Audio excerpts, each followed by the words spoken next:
गुरुर्विष्णुः गुरुर्देवो महेश्वरः गुरुस्साक्षात् परं ब्रह्म तस्मै श्रीगुरवे नमः। सदाशिवसमारम्भां शङ्कराचार्यमध्यमाम् अस्मदाचार्यपर्यन्तां वन्दे गुरुपरम्पराम्। सहना भवतु सहनौ भुनक्तु सह वीर्यं करवावहै तेजस्विनावधीतमस्तु मा विद्विषावहै। ॐ शान्ति शान्ति शान्तिः। ಒಟ್ಟಿಗೆ ಹೇಳೋಣ ಒಂದರಿಂದ. ಕರ್ತೃರಾಜ್ಞೆಯಾ ಪ್ರಾಪ್ಯತೆ ಫಲಂ ಕರ್ಮ ಕಿಂ ಪರಂ ಕರ್ಮ ತಜ್ಜಡಂ ಕೃತಿಮಹೋದಧೋ ಪತನ ಕಾರಣಂ ಫಲಮಶಾಶ್ವತಂ ಗತಿನಿರೋಧಕಂ ಈಶ್ವರಾರ್ಪಿತಂ ನೇಚ್ಛಯಾ ಕೃತಂ ಚಿತ್ತಶೋಧಕಂ ಮುಕ್ತಿಸಾಧಕಂ ಕಾಯವಾಂಗ್ಮನಃ ಕಾರ್ಯಮುತ್ತಮಂ ಪೂಜನಂ ಜಪಶ್ಚಿಂತನಂ ಕ್ರಮಾತ್ ಜಗದೀಶಧೀಯುಕ್ತಸೇವನಂ ಅಷ್ಟಮೂರ್ತಿಭೃದ್ದೇವಪೂಜನಂ ಉತ್ತಮಸ್ತವಾದುಚ್ಚಮಂದತಃ ಚಿತ್ತಜಂ ಜಪಾಧ್ಯಾನಮುತ್ತಮಂ ಆಜ್ಯಧಾರಯಾ ಸ್ರೋತಸಾ ಸಮಂ ಸರಳಚಿಂತನಂ ವಿರಳತಃ ಪರಂ ಭೇದಭಾವನಾ ಸೋಹಮಿತ್ಯಸೌ ಭಾವನಾವಿದಾ ಪಾವನೀಮತಾ ಭಾವಶೂನ್ಯಸದ್ಭಾವಸುಸ್ಥಿತಿಃ ಭಾವನಾಬಲಾದ್ ಭಕ್ತಿರುತ್ತಮ ಹೃತ್ಸಲೇಮನ ಸ್ವಸ್ಥತಾ ಕ್ರಿಯಾ ಭಕ್ತಿಯೋಗಬೋಧಾಶ್ರನಿಶ್ಚಿತಂ ವಾಯುರೋಧನಾದ್ ದ್ರೀಯತೆ ಮನಃ ಜಾಲಪಕ್ಷಿವದ್ರೋಧಸಾಧನಂ ಚಿತ್ತವಾಯವಶ್ಚಿತ್ಕ್ರಿಯಾಯುತಾಃ ಶಾಖಯೋರ್ದ್ವಯೀ ಶಕ್ತಿಮೂಲಕ. ಆಗಿತ್ತಾ? ಇಲ್ಲ.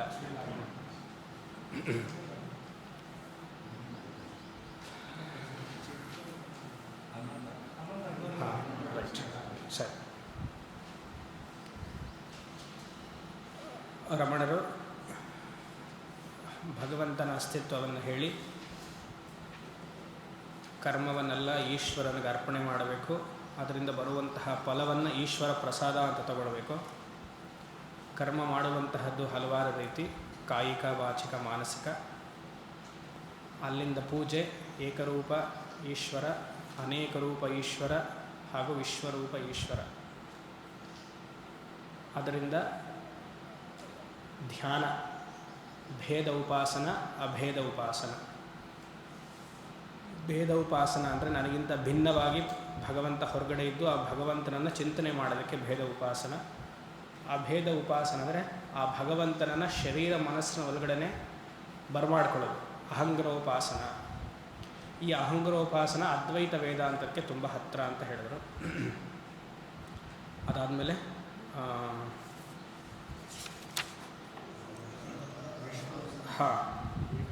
10ನೇ ಶ್ಲೋಕದಲ್ಲಿ ಸ್ವಸ್ಥತಾ ಕ್ರಿಯಾ 6 ಸಾಧನೆಗಳು, 4 ಅಥವಾ 6 ಸಾಧನೆಗಳು, ಪ್ರತ್ಯೇಕವಾಗಿ 6. ಸ್ವಸ್ಥತಾ ಕ್ರಿಯಾ ಅಂದರೆ ಶಾಂತಿ ಅಂತ ಅರ್ಥ. ಸ್ವಸ್ಥತೆ, ಮನಸ್ಸಿನ ನೆಮ್ಮದಿ. ಈ ಮನಸ್ಸಿನ ನೆಮ್ಮದಿ ಈ 6 ಸಾಧನೆಯಲ್ಲಿ ಕಾಣಬಹುದಂತೆ. ಒಂದು ಕ್ರಿಯಾ, ಪೂಜಾ ಜಪ ಹಾಗೂ ಪಾರಾಯಣ. ಇನ್ನೊಂದು ಧ್ಯಾನ, ಧ್ಯಾನದಿಂದ ಸಮಾಧಿ, ಮತ್ತು ಪ್ರಾಣಾಯಾಮ. ಅದನ್ನು ಹೇಳ್ತಾ ಈಗ ಪ್ರಾಣಾಯಾಮದ ಬಗ್ಗೆ 11ನೇ ಶ್ಲೋಕದಲ್ಲಿ ಹೇಳ್ತಿದ್ರು. ಮನಸ್ಸನ್ನು ಹಿಡಿಬೇಕು ಅಂತಂದರೆ ಪ್ರಾಣವನ್ನು ಕಟ್ಟಿ ಹಿಡಿಬೇಕು. ವಾಯುರೋಧನಾತ್ ಲೀಯತೆ ಮನಃ ಜಾಲಪಕ್ಷಿವತ್ ರೋಧ ಸಾಧನಂ.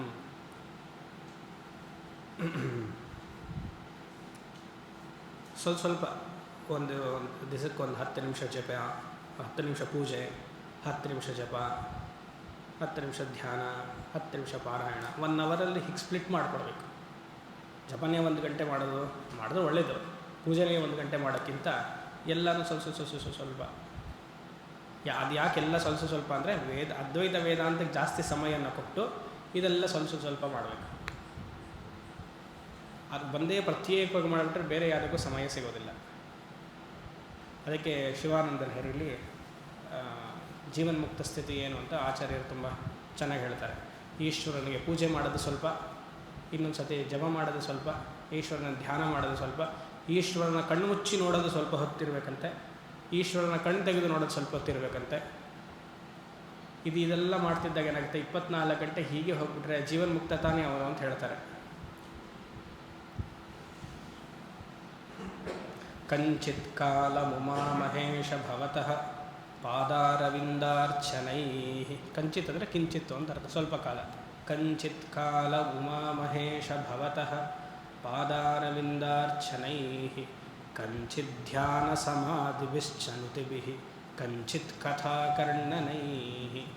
ಸ್ವಲ್ಪ ಹೊತ್ತು ಪೂಜೆ ಮಾಡಬೇಕಂತೆ, ಸ್ವಲ್ಪ ಹೊತ್ತು ಧ್ಯಾನ ಮಾಡಬೇಕಂತೆ, ಸಮಾಧಿಯಲ್ಲಿರಬೇಕಂತೆ, ಕೆಲವು ಹೊತ್ತು ಶಿವಪುರಾಣವನ್ನು ಓದಬೇಕಂತೆ. ಕಂಚಿದ ವೇಕ್ಷಣೀಶ್ಚನುತಿಭಿಃ ನಮಸ್ಕಾರವನ್ನು ಮಾಡಬೇಕಂತೆ. ಕಂಚಿತ್ ದಶಾಮೀದೃಶೀ ಕಣ್ಣು ತೆಗೆದು ಈಶ್ವರನ ನೋಡಬೇಕಂತೆ, ಕಣ್ಣು ಮುಚ್ಚಿ ಅವನು ನೋಡಬೇಕಂತೆ, ಕಣ್ಣು ತೆಗೆದು ಅವನು ನೋಡಬೇಕಂತೆ. ಯಃ ಪ್ರಾಪ್ನೋತಿ ಮುದಾ ತದರ್ಪಿತ ಮನಃ ಜೀವನ್ ಸಮುಕ್ತಃ ಖಲು. ಈ ಥರ ಮಾಡಿದ್ರೆ ಜೀವನ್ಮುಕ್ತ ತಾನೇ.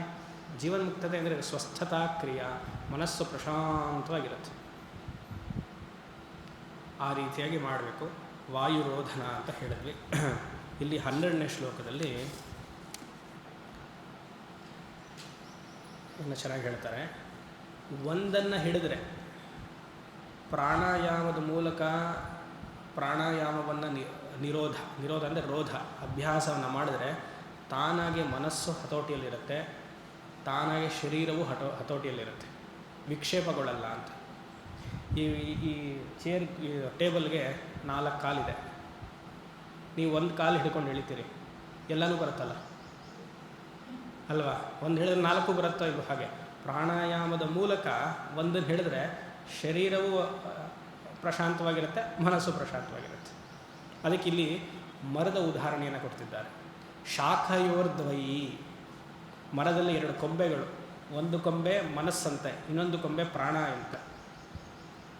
ಒಂದು ಪ್ರಾಣಾಯಾಮದ ಮೂಲಕ ಒಂದು ಕೊಂಬೆ ಎಳೆದ್ರೆ ಇನ್ನೊಂದು ಕೊಂಬೆ ಹಿಂಗೆ ಪಕ್ಕದಲ್ಲೇ ಇರುತ್ತಲ್ಲ, ಅದು ಬರುತ್ತೆ. ಇವಾಗ ದೊಡ್ಡ ಮರಕ್ಕೆ ನೀವು ಮೇಲೆ ಇರುತ್ತೆ ಹಣ್ಣು, ಏನು ಮಾಡ್ತೀರಾ, ಸಡನ್ನಾಗಿ ಚಿಕ್ಕದು ಹೇಳ್ತೀರಾ, ಅದರ ಜೊತೆಗೆ ಅದು ಬರುತ್ತೆ. ಅದನ್ನ ಇಲ್ಲಿ ಹೇಳ್ತೀರ. ಚಿತ್ತ ಅಂದರೆ ಮನಸ್ಸು, ವಾಯವ ಅಂದರೆ ಪ್ರಾಣ, ಚಿತ್ ಕ್ರಿಯಾಯುತ ಅಂತಿದೆ. ಚಿತ್ ಅಂದರೆ ಸತ್ವಗುಣ ಅಂತ, ಕ್ರಿಯಾಯುತ ಅಂದರೆ ರಜೋಗುಣ ಅಂತ. ಶಕ್ತಿ ಮೂಲಕ ಅಂತಿದೆ. ಶಕ್ತಿ ಮೂಲಕ ಅಂದರೆ ಮೂಲ ಪ್ರಕೃತಿ ಅಂತ ಅರ್ಥ. ಮೂಲ ಪ್ರಕೃತಿ ಅಂದರೆ ಮಾಯಾ ಅಂತ ಅರ್ಥ. ಈ ಮಾಯದ ಗುಣ ಸತ್ವ, ರಜಸ್ ಹಾಗೂ ತಮಸ್. ಇಲ್ಲಿ ಸತ್ವಗುಣ ಹಾಗೂ ರಜೋಗುಣವನ್ನು ಹೇಳ್ತಿದ್ದಾರೆ. ಮನಸ್ಸು ಸತ್ವಗುಣದಿಂದ ಹುಟ್ಟಿರುವಂಥದ್ದು, ಪ್ರಾಣ ರಜೋಗುಣದಿಂದ ಹುಟ್ಟಿರುವಂಥದ್ದು. ಈ ಸತ್ವಗುಣ ಹಾಗೂ ರಜೋಗುಣ ಮೂಲ ಶಕ್ತಿ ಮೂಲಕ ಅಂದರೆ ಮಾಯೆಯ ಪ್ರಧಾನ. ಈ ಮಾಯೆಯಿಂದ ಗುಣ ಇರೋದ್ರಿಂದ ಒಂದನ್ನು ಎಳೆದ್ರೆ ಇನ್ನೊಂದು ಎಳೆದ ಹಾಗೆ, ಮರದ ಒಂದು ಕೊಂಬೆಯನ್ನು ಹಿಡಿದ್ರೆ ಇನ್ನೊಂದು ಕೊಂಬೆಯನ್ನು ಹಿಡಿದ ಹಾಗೆ. ಪ್ರಾಣಾಯಾಮವನ್ನು ಹಿಡ್ಕೊಂಡ್ರೆ ಶರೀರವು ಪ್ರಶಾಂತವಾಗುತ್ತೆ, ಮನಸ್ಸು ಪ್ರಶಾಂತವಾಗುತ್ತೆ. ಚಿತ್ತವಾಯವ, ಇಲ್ಲಿ ಚಿತ್ತವಾಯವ ಚಿತ್ಕ್ರಿಯಾಯುತ. ಸತ್ವಗುಣದಿಂದ ಉಂಟಾಗಿರುವಂತಹ ಮನಸ್ಸು, ರಜೋಗುಣದಿಂದ ಉಂಟಾಗಿರುವಂತಹ ಪ್ರಾಣ ಕ್ರಿಯಾಯುತ. ಯುತ ಅಂದರೆ ಜೋಡಿ ಅಂತ. ಶಾಖಯೋರ್ದ್ವಯಿ, 2 ಕೊಂಬೆಗಳು ಇದೆಯಲ್ಲ, ಆ 2 ಕೊಂಬೆಗಳನ್ನು ಒಂದನ್ನು ಎಳಿರಿ ಸಾಕು. ಹೀಗೆ ಉದಾಹರಣೆ ಕೊಟ್ಟನಲ್ಲ, ಈ ಟೇಬಲ್ನಲ್ಲಿ ಎಳೆದಾಗ ಎಲ್ಲ ಬರುತ್ತೋ ಶಕ್ತಿ ಮೂಲಕ ಅಂದರೆ ಪ್ರಾಣಾಯಾಮವನ್ನು ಪ್ರಶಂಸೆ ಮಾಡಿ ಹೇಳ್ತಿದ್ದಾರೆ. ಮುಂದಿನ 13ನೇ ಶ್ಲೋಕ. ಲಯ ವಿನಾಶನೇ ಉಭಯರೋಧನೆ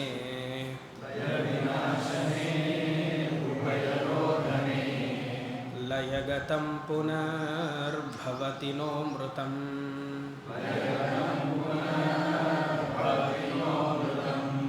ಪ್ರಾಣಬಂಧನಾತ್ ಲೀಯಮಾನಸಂ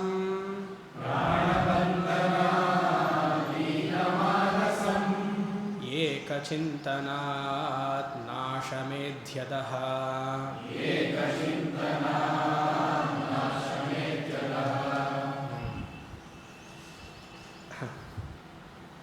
ಈಗೊಂದು ಕಾನ್ಸೆಪ್ಟ್, ಒಂದು ವಿಚಾರ ಏನು ಮಾಡಿದ್ರು ಇಲ್ಲಿವರೆಗೂ ಎಲ್ಲ ಸ್ತುತಿ ಮಾಡಿದ್ರು. ಇವಾಗ ಈಶ್ವರನ ಅಸ್ತಿತ್ವವನ್ನು ಹೇಳಿ ಪೂಜೆ ಮಾಡಬೇಕು, ವಿಶ್ವರೂಪ ರೀತಿಯಾಗಿ ನೋಡಬೇಕು, ಜಪ ಮಾಡಬೇಕು, ಧ್ಯಾನ, ಪ್ರಾಣಾಯಾಮ, ಸಮಾಧಿ ಎಲ್ಲ ಹೇಳಿದ್ರು. ಇಷ್ಟು ವೇದಪೂರ್ವ ಭಾಗ. ವೇದಪೂರ್ವ ಭಾಗದಲ್ಲಿ ಸಾಧನೆಗಳೆಲ್ಲ ಬರುತ್ತೆ ಅಲ್ವಾ. ಈಗ ವೇದಾಂತಕ್ಕೆ ಹೋಗ್ತಾ ಇದ್ದಾರೆ. 15ನೇ ಶ್ಲೋಕದಿಂದ ವೇದಾಂತಕ್ಕೆ ಹೋಗಬೇಕು ಅಂತಂದರೆ ಈ ಶ್ಲೋಕದಲ್ಲಿ ವೈಂಡಪ್ ಮಾಡ್ತಿದ್ದಾರೆ. ವೈಂಡಪ್ ಮಾಡಿ ಇಷ್ಟು ಹೇಳಿದ್ದೆಲ್ಲ ಇವಾಗ ಖಂಡನೆ ಮಾಡ್ತಾರೆ. ಯಾಕಂದರೆ ಇದೇ ಸತ್ಯ ಅಂತ ಅಂದ್ಕೊಂಡ್ಬಿಟ್ರೆ ಜೀವನ ಪೂರ್ತಿ ಮನುಷ್ಯ ಇದ್ದಲ್ಲೇ ಇದ್ಬಿಡ್ತಾನೆ. 80 ವರ್ಷನೂ ಪೂಜೆಯಲ್ಲೇ ಇದ್ಬಿಡ್ತಾನೆ, 80 ವರ್ಷನೂ ಜಪದಲ್ಲೇ ಇದ್ಬಿಡ್ತಾನೆ. ಶುರು ಮಾಡಿಲ್ಲ ಅದು ಬೇರೆ ವಿಚಾರ, ಮಾಡಿದ ಪಕ್ಷದಲ್ಲಿ ಶುರು ಮಾಡಿಲ್ಲ ಅಂದರೆ ಪರವಾಗಿಲ್ಲ. ಹಾಗಾಗಬಾರ್ದು. ಅದ್ವೈತ ವೇದಾಂತದ ಮೋಕ್ಷದ ಕಡೆ ಹೋಗಬೇಕು, ಜ್ಞಾನ ಸಂಪಾದನೆಯನ್ನು ಮಾಡಬೇಕು, ವೇದಾಂತ ಶ್ರವಣ ಮನ ನಿಧಿಧ್ಯಾಸನವನ್ನು ಮಾಡಬೇಕು ಅಂದರೆ ಅನ್ಯ ಸಾಧನೆಯನ್ನು ಖಂಡನೆ ಮಾಡಬೇಕು. ಅನ್ಯ ಸಾಧನೆಯನ್ನು ಖಂಡನೆ ತುಚ್ಛವಾಗಿ ಖಂಡನೆ ಮಾಡೋದು ಅಂತಲ್ಲ. ಅದರಲ್ಲಿ ಏನೋ ಒಂದು ನ್ಯಾಯ ಇದೆಯಲ್ಲ, ನಹಿನಿಂದ ನ್ಯಾಯ ಅಂತ. ಒಂದನ್ನು ನಾವು ಹೊಗಳಬೇಕು ಅಂದರೆ ಇನ್ನೊಂದನ್ನು ತೆಗಳಬೇಕು. ಅದು ತೆಗಳೋದು ಅಂತಂದರೆ ದುರಾಸೆಯಿಂದನೋ ಆ ರೀತಿಯಾಗಿ ತೆಗೆಳೋದಲ್ಲ. ಅದರದ್ದು ಲಿಮಿಟೇಷನ್, ಅದರದ ಸಂಕುಚಿತ ಭಾವ ಅಲ್ಲ. ಅದು ಇಷ್ಟೇ ಅಪ್ಪ, ಇದಕ್ಕಿಂತ ಅದು ಚೆನ್ನಾಗಿದೆ, ಇದಿಷ್ಟೇ ಕೊಡೋಕ್ಕೆ ಸಾಧ್ಯ. Maruti 800 car capacity. ಈ ಕರ್ಮಕ್ಕೆ, ಜಪಕ್ಕೆ, ಧ್ಯಾನಕ್ಕೆ ಇರುವಂತಹ ಕೆಪಾಸಿಟಿ ಇಷ್ಟೇ. ಅದು ವರ್ಣ ಥರನೋ ಅಥವಾ ಇನೋವಾ ಥರನೋ ಅದು ಮಾಡಲ್ಲ. ಅದನ್ನು ಹೇಳಬೇಕಾದ್ರೆ ಇದನ್ನು ಒಂದು ಸ್ವಲ್ಪ ಕೆಳಮಟ್ಟಾಗಿ ನೋಡಬೇಕು. ಸೊ ಇಲ್ಲಿ 13, 14, 15ರಲ್ಲಿ ಒಂದು ರೀತಿಯಾಗಿ ಇಂಡೈರೆಕ್ಟಾಗಿ ಖಂಡನೆ ಮಾಡಿದಾಗೂ ಇರಬೇಕು, ಅದ್ರ ಲಿಮಿಟೇಷನ್ನು ತೋರಿಸ್ಬೇಕು, ವೇದಾಂತಕ್ಕೆ ಬರಬೇಕು, ಇನ್ಸ್ಪೈರು ಆಗಬೇಕು. ಆ ರೀತಿಯಾಗಿ ರಮಣರು ತೊಗೊಂಡು ಬರ್ತಾ ಇದ್ದಾರೆ ಇವಾಗ. ಇಲ್ಲಿ ಏನು ಹೇಳಿದ್ರು ಅಂದರೆ ಪ್ರಾಣಾಯಾಮ, ಧ್ಯಾನ ಹಾಗೂ ಸಮಾಧಿ ಬಗ್ಗೆ ಬಂತು ವಿಚಾರ. ಇಲ್ಲಿ ಕೇಳ್ತಿದ್ದಾರೆ, ಎಷ್ಟೊತ್ತು ಧ್ಯಾನ ಮಾಡ್ತೀರಿ ನೀವು? ಮಾಡ್ತಿದ್ರಿ ಅಂತ ಅಂದ್ಕೊಳ್ಳಿ. ಎಷ್ಟೊತ್ತು ಪ್ರಾಣಾಯಾಮ ಮಾಡ್ತೀರಿ? ಎಷ್ಟೊತ್ತು ಮಲಗ್ತೀರಿ? ಎಲ್ಲಿವರೆಗೆ ನೀವು ಮಲಗ್ತೀರಿ ಅಲ್ಲಿವರೆಗೂ ಪ್ರಪಂಚದ ತೊಂದರೆ ನಿಮಗಿಲ್ಲ, ಮೈಕೈ ನೋವು ಇಲ್ಲ. ಎಲ್ಲಿವರೆಗೂ ಪ್ರಾಣಾಯಾಮ ಮಾಡ್ತೀರಿ ಅಲ್ಲಿವರೆಗೂ ನಿಮಗೆ ಕೋಪ ಬರೋದಿಲ್ಲ. ಎಲ್ಲಿವರೆಗೂ ಧ್ಯಾನ, ಜಪ, ಪ್ರಾರ್ಥನೆಯನ್ನು ಮಾಡ್ತೀರಿ ಅಲ್ಲಿವರೆಗೂ ಪ್ರಪಂಚವನ್ನು ಮರೆತ್ರಿ. ಎಲ್ಲಿವರೆಗೂ? ಒಂದು ಅರ್ಧ ಗಂಟೆ ಅಥವಾ ಒಂದು 8 ಗಂಟೆ ಕಾಲ ನಿದ್ದೆ. ಈಗ ಒಂದು ಹೋಗಿ 2 ಗಂಟೆ ಕಾಲ ಮಾಡ್ಕೊಂಡು ಬಂದ್ರಲ್ಲ ಅಲ್ಲಿವರೆಗೂ. ಬಿಸಿಲು ಎಲ್ಲಿವರೆಗೂ ಮರೆತ್ರಿ? 2 ಗಂಟೆ ಕಾಲ ಮರೆತ್ರಿ ಅಲ್ವಾ. ಅದಕ್ಕೆ ಲಯಗತ 13ನೇ ಶ್ಲೋಕ 2ನೇ ಸಾಲು ನೋಡಿ. ಲಯಗತಂ ಪುನಃ ಭವತಿ ನೋ ಮೃತಂ. ನೀವು ಧ್ಯಾನ ಮಾಡೋವರೆಗೂ ಮನಸ್ಸು ಶಾಂತಿವಾಗಿರುತ್ತೆ, ಪ್ರಾಣಾಯಾಮ ಮಾಡೋವರೆಗೂ ಮನಸ್ಸು ಶಾಂತಿವಾಗಿರುತ್ತೆ. ಆದರೆ ಮನಸ್ಸಿನಲ್ಲಿ ಅನೇಕ ವಾಸನೆಗಳೆಲ್ಲ ಇರುತ್ತಲ್ಲ, ಅದು ಪ್ರಾಣಾಯಾಮದಲ್ಲೇ ಹೊರಟೋಗುತ್ತಾ? ಸಮಾಧಿಯಲ್ಲೇ ಹೊರಟೋಗುತ್ತಾ? ಪೂಜೆಯಲ್ಲಿಯೇ ಹೊರಟೋಗುತ್ತಾ? ಹೋಗಲ್ವಲ್ಲ. ಅಂದರೆ ಏನೋ ಇದ್ರ ಲಿಮಿಟೇಷನ್, ಕೆಪಾಸಿಟಿನೂ ತೋರಿಸ್ತಾ ಇದ್ದಾರೆ. ಮತ್ತು ಯಾವ್ದ್ರಲ್ಲಿ ಹೋಗುತ್ತೆ ಅಂತ ಪ್ರಶ್ನೆ ಬಂದಾಗ ಅದ್ವೈತ ವೇದಾಂತದಲ್ಲಿ ಶ್ರವಣ ಮನನ ಮಾಡುವ ಮುಂದೆ ಬರುತ್ತಿವಾಗ ಅದಕ್ಕೆ ಇದ್ರ ಲಿಮಿಟೇಷನ್ ತೋರಿಸ್ತಾ ಇದ್ದಾರೆ. ಮಾಡೋವರೆಗೂ ಅಷ್ಟೇ, ಮತ್ತೆ ಪುನರ್ಭವತಿ, ಮತ್ತೆ ವಿಕ್ಷೇಪಗೊಳ್ಳುತ್ತೆ. ಪೂಜೆ ಮಾಡೋವರೆಗೂ ನಾವು ಹೇಳ್ತೀವಿ ಅಪ್ಪ ಚೆನ್ನಾಗಿತ್ತು ಅಂತ. ಪೂಜೆ ಮಾಡಿ ಎದ್ದು ಬಂದ್ರಿ, ಪ್ಯಾಂಟ್ ಶರ್ಟ್ ಹಾಕೊಳ್ಳೋ ಅಷ್ಟರಲ್ಲಿ ಏನೋ ಆಗಿರುತ್ತೆ ಮನೆಯಲ್ಲಿ, ಮತ್ತೆ ಕೋಪ ಬರುತ್ತೆ ಅಲ್ವಾ. ಆ ರೀತಿಯಾಗಿ 2 ಕಾನ್ಸೆಪ್ಟ್ ಅದ್ವೈತ ವೇದಾಂತದಲ್ಲಿದೆ. ಏನು ಅಂದರೆ, ಈ ಮನಸ್ಸು ತಾನೇ ತೊಂದರೆ ಮಾಡ್ತಾ ಇರೋದು ನನಗೆ, ಈ ಮನಸ್ಸನ್ನು ಇಲ್ಲ ಅಂತ ಮಾಡಿಬಿಟ್ರೆ ಹೇಗೆ? ಮನಸ್ಸಲ್ಲಿ ರಾಗದ್ವೇಷಗಳು ಹುಟ್ಕೊಳ್ತಾ ಇದೆ, ಮನಸ್ಸನ್ನು ಇಲ್ಲ ಅಂತ ಮಾಡಿಬಿಟ್ರೆ? ಧ್ಯಾನ ಮತ್ತು ಸಮಾಧಿಯಲ್ಲಿ ಮನಸ್ಸನ್ನು ಇಲ್ಲ ಅಂತ ಮಾಡಿಬಿಡ್ಬೋದು, ನಿದ್ದೆಯಲ್ಲೂ ಮನಸ್ಸಿಲ್ಲ ಅಂತ ಮಾಡಿಬಿಡ್ಬೋದು, ಪ್ರಾಣಾಯಾಮದಲ್ಲೂ ಮನಸ್ಸಿಲ್ಲ ಅಂತ ಮಾಡ್ಬೋದು. ಶಾಶ್ವತವಾಗಿ ಇಲ್ಲ ಅಂತ ಮಾಡಿಬಿಟ್ರೆ ಹೇಗೆ? ಹೇಗೆ ಸಾಧ್ಯ? ಶಾಶ್ವತವಾಗಿಲ್ಲ ಅಂತ ಹೇಗೆ ಮಾಡೋದು ಸಾಧ್ಯ? ಅದು ಸಾಯಬಾರ್ದು ಅಂತ ಹೇಳಬಾರ್ದು. ಸಾಯೋದಲ್ಲ, ಅಯ್ಯೋ ನಾವೆಲ್ಲ ಬದುಕಬೇಕಿನ್ನ ಅಲ್ವಾ? ಅಲ್ಲ, ಬೇರೆಯವ್ರು ನಮಗೆ ಪ್ರಾರ್ಥನೆ ಮಾಡ್ಬೋದು ಆ ಥರ, ಆದರೆ ನಮಗಿಷ್ಟ ಇದೆಯಲ್ವ ನಾನು 100 ವರ್ಷ ಬದುಕಬೇಕು ಹಾಗೆ ಅಂತಲ್ಲ. ಅದಕ್ಕೆ ಟೆಕ್ನಿಕಲ್ ಆಗಿ ಶಾಸ್ತ್ರದಲ್ಲಿ ಹೇಳ್ತಾರೆ ಮನೋಲಯ ಹಾಗೂ ಮನೋನಾಶ. ಮನೋಲಯವಾಗಬೇಕು. ಲಯ ಅಂದರೆ ನಿದ್ದೆ ಅಂತ. ನಿದ್ದೆ ಅಂತಂದ್ರೇನು? ಧ್ಯಾನದಿಂದ, ಸಮಾಧಿ, ಪ್ರಾಣಾಯಾಮದಿಂದ ಮನಸ್ಸು ಲೀನವಾಗುತ್ತೆ, ಅದಕ್ಕೆ ಲಯ. ಇನ್ನೊಂದು ಮನೋನಾಶ, ಮನಸ್ಸು ಇಲ್ಲದೆ ಇರೋ ಹಾಗೆ ಮಾಡಿಬಿಡೋದು, ಡಿಸ್ಟ್ರಕ್ಷನ್ ಆಫ್ ದ ಮೈಂಡ್. ಇದು ಅದ್ವೈತ ವೇದಾಂತದಲ್ಲಿ 2 ಗುಂಪಿದು. ಒಂದು ಗುಂಪು ಮನೋಲಯ ಮನೋನಾಶ ಆಗಬೇಕು ಅಂತ ಹೇಳುತ್ತೆ, ಇನ್ನೊಂದು ಗುಂಪು ಆಗಬಾರ್ದು ಅಂತ ಹೇಳುತ್ತೆ. ನೀವು ಯಾವ ಗುಂಪಿಗೆ ಸೇರಿದ್ದೀರಿ? ಆಮೇಲೆ ಗೊತ್ತೇ ಇಲ್ಲ ಸ್ವಾಮಿ, ನೀವೇ ಇವಾಗ ಶುರು ಮಾಡಿದ್ದು ಇವಾಗ, ನಮ್ಗೆ ಇದಿದೆ ಅಂತಲೇ ಗೊತ್ತಿಲ್ಲ. ನಾವು ಯಾವ ಪಕ್ಷಕ್ಕೆ ಸೇರೋಣ? ಸಮ್ಮಿಶ್ರ ಸರ್ಕಾರ ಆಗೋಕ್ಕೆ ಸಾಧ್ಯ ಇಲ್ಲ. 3 ಇತ್ತು ಕರ್ನಾಟಕದಲ್ಲಿ, ಇವಾಗ 2 ಆಗೋಗಿದೆ ಅಲ್ವಾ? ನಾನು ಯಾವ ಸಿದ್ಧಾಂತಕ್ಕೆ ಸೇರಿದ್ದೀನೋ ಆ ಸಿದ್ಧಾಂತ ಪ್ರಕಾರ ಉತ್ತರ ಹೇಳ್ತೀನಿ. ನಿಮಗೆ ಅದು ಇಷ್ಟ ಆಗುತ್ತಾ ಇಲ್ಲ ಅಲ್ವಾ? ನೋಡಿ, ನಾವು ಮನೋಲಯವನ್ನು ಒಪ್ಪೋದಿಲ್ಲ, ಮನೋನಾಶವನ್ನು ಒಪ್ಪೋದಿಲ್ಲ. ನಮಗೆ ಯಾವ ಮನಸ್ಸನ್ನು, ಸ್ವಲ್ಪ ವಾಯ್ಸ್ ಒಂಥರ ಆಗ್ತದೆ, ನಮಗೆ ಯಾವ ಮನಸ್ಸು ತೆಗೆದುಹಾಕಬೇಕು ಅಂದರೆ, ಯಾವ ಮನಸ್ಸನ್ನು ನಾಶ ಮಾಡಬೇಕು ಅಂತಂದರೆ, ತೊಂದರೆ ಕೊಡುವಂತಹ ಮನಸ್ಸನ್ನು ನಾಶ ಮಾಡಬೇಕೆ ಹೊರತು, ಮನಸ್ಸು ಪ್ರಶಾಂತತೆ ಇದ್ದಾಗ, ಮನಸ್ಸು ಅಹಂ ಬ್ರಹ್ಮಾಸ್ಮಿ ಅನ್ನುವಂತಹ ವೃತ್ತಿ ಇದ್ದಾಗ ಆ ಮನಸ್ಸನ್ನು ನಾಶ ಮಾಡಬಾರ್ದು. ಉದಾಹರಣೆಗೆ, ಸಾಧಾರಣವಾದ ಉದಾಹರಣೆ, ಮನಸ್ಸು ತುಂಬ ಚೆನ್ನಾಗಿತ್ತು ಅಂದ್ಕೊಳ್ಳಿ, ನಿಮಗೆ ಗುರುಬಲ ಬಂತು, ನೀವು ಅಂದ್ಕೊಂಡಿದ್ದೆಲ್ಲ ಆಯಿತು, ಆಗ ನಿಮಗೆ ಮನಸ್ಸನ್ನು ನಾಶ ಮಾಡಬೇಕು ಅಂತ ಅನ್ಸುತ್ತಾ? ಕಷ್ಟ ಬಂದಾಗ ಮನಸ್ಸು ನಾಶ ಆಗಬೇಕು ಅಂತ ಅನ್ಸುತ್ತೋ ಇಲ್ವೋ? ಇಲ್ಲೂ ಅದೇ ಥರ ಕಾಣಿಸುತ್ತೆ. ಪೂರ್ತಿ ಮನಸ್ಸನ್ನು ಹೋಗ್ಸೋಕ್ಕೆ ಸಾಧ್ಯವೇ ಇಲ್ಲ. ಮನಸ್ಸು ಹೋಯಿತು ಅಂತಂದರೆ ಮನುಷ್ಯ ಸತ್ತ ಅಂತ ಅರ್ಥ. ಆದರೆ ಒಂದು ಅದ್ವೈತ ವೇದಾಂತದ ಒಂದು ಗ್ರೂಪ್ ಏನು ಹೇಳುತ್ತೆ, ಶ್ರವಣ ಮನನ ನಿಧಿಧ್ಯಾಸನ, ಶ್ರವಣ ವೇದಾಂತವನ್ನು ಕೇಳಿಸ್ಕೊಳ್ಳೋದು, ಮನನ ಸಂಶಯರಹಿತವಾದ ಜ್ಞಾನಕ್ಕೆ ಮನನ ಅಂತ ಹೆಸರು. ಯಾವುದೇ ಥರದ ಸಂಶಯ ಇರಬಾರ್ದು. ಹೌದಪ್ಪ, ಶಾಸ್ತ್ರ ಏನು ಹೇಳ್ತಿದೆಯೋ ಅದು ನನ್ನ ಅನುಭವಕ್ಕೆ ಯುಕ್ತಿಗತವಾಗಿ ಬಂದಿದೆ, ಲಾಜಿಕ್ ಹೇಳ್ತಿದೆ ಶಾಸ್ತ್ರ, ನನ್ನ ಅನುಭವಕ್ಕೂ ಬಂದಿದೆ, ಅದಕ್ಕೆ ಮನನ. ಈ ನಿಧಿಧ್ಯಾಸನ ಅನ್ನೋದು ಸಮಾಧಿಯಲ್ಲಿ ಕೂರಬೇಕು.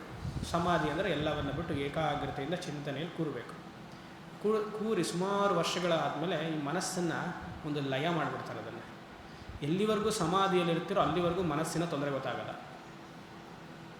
ಹೇಗೆ ಎಲ್ಲಿವರೆಗೂ ನಿದ್ದೆ ಇರ್ತೀವೋ, ಬೆಳಗ್ಗೆ ಎದ್ದಿದ ತಕ್ಷಣ ತೊಂದರೆ ಬರುತ್ತೋ, ನಿದ್ದೆಯಲ್ಲಿ ಎಲ್ಲ ಮರಿತೀವೋ, ಆ ರೀತಿಯಾಗಿ ಸಮಾಧಿ. ಅದು ಅದ್ವೈತ ವೇದಾಂತದಲ್ಲಿ 2 ಗುಂಪು ಅಂತ ಹೇಳಿದ್ರೆ, ನಾವು ಆ ಗುಂಪಿಗೆ ಸೇರ್ತಾ ಇಲ್ಲ. ನೀವು ಬಿಡಿ.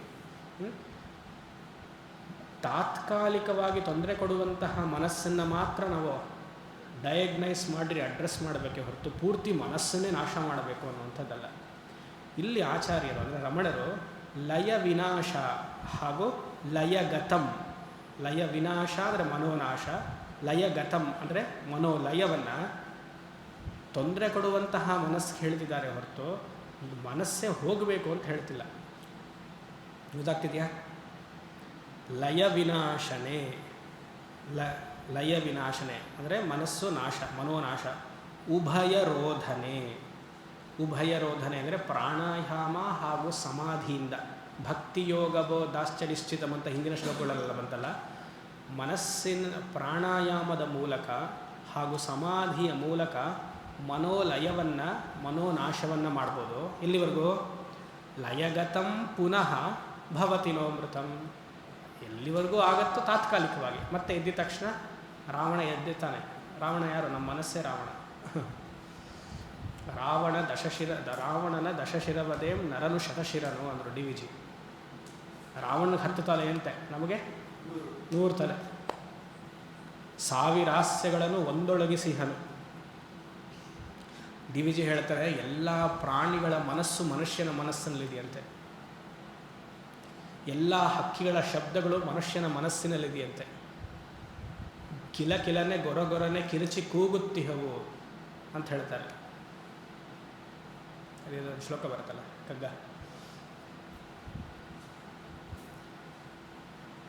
ಕನಲ್ದ ಹುಲಿ ಕೆರಳ್ದ ನರಿ ಮುಲ್ಕರಡಿ ಛಲನಾಗ ಅಣುಕು ಕಪಿ ಸೀಳ್ನಾಯಿ ಮೊದಲಾದ ಮೃಗದ ಸೆಣಸು ಮುಸುಡು ದೃಷ್ಟಿಯ ಘೋರ ದುಷ್ಟ ಚೇಷ್ಟೆಗಳೆಲ್ಲ ಅಡಗಿರುವುದು ನರಮನದಿ ಮಂಕುತಿಮ್ಮ ಏನೋ ಬರೀತಾರೆ.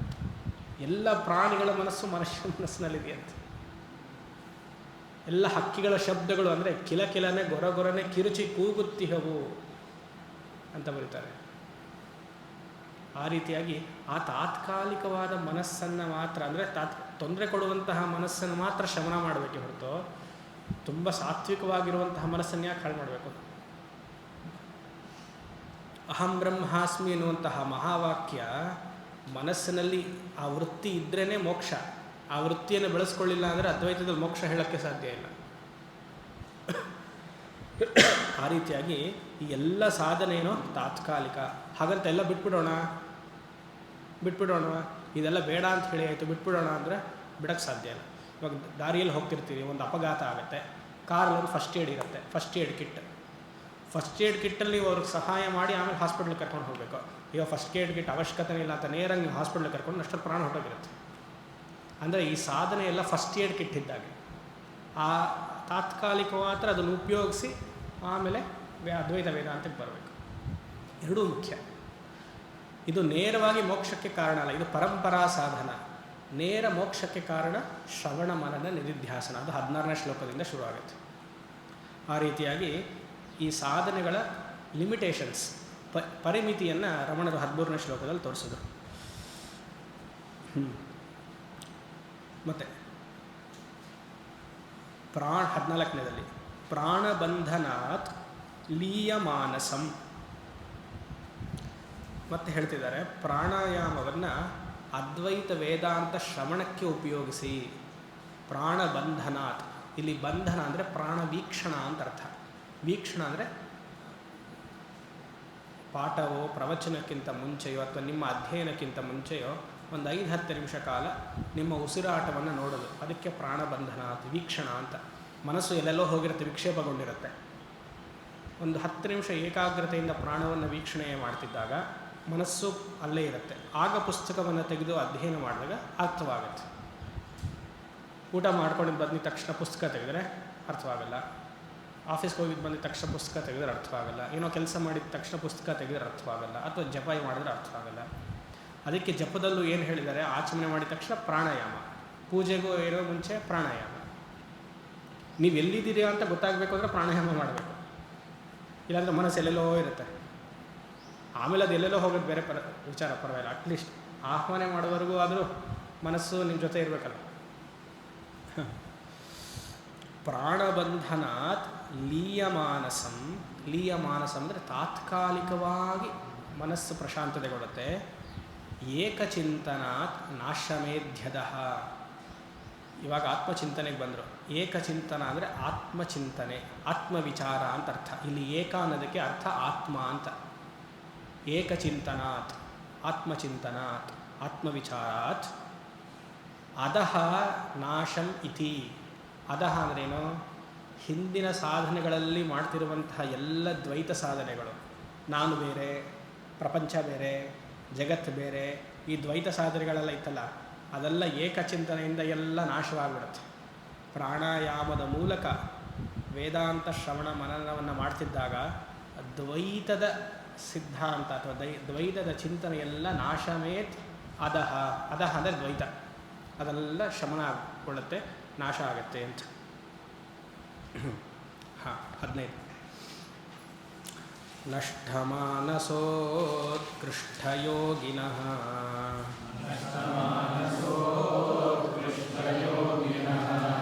ಕೃತ್ಯಮಸ್ತಿ ಕಿಂ ಸ್ವಸ್ಥಿತಿಂ ಯತಃ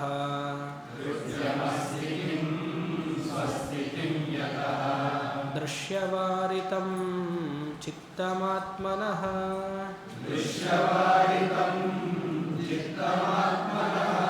ಚಿತ್ವದರ್ಶನಂ ತತ್ವದರ್ಶನಂ.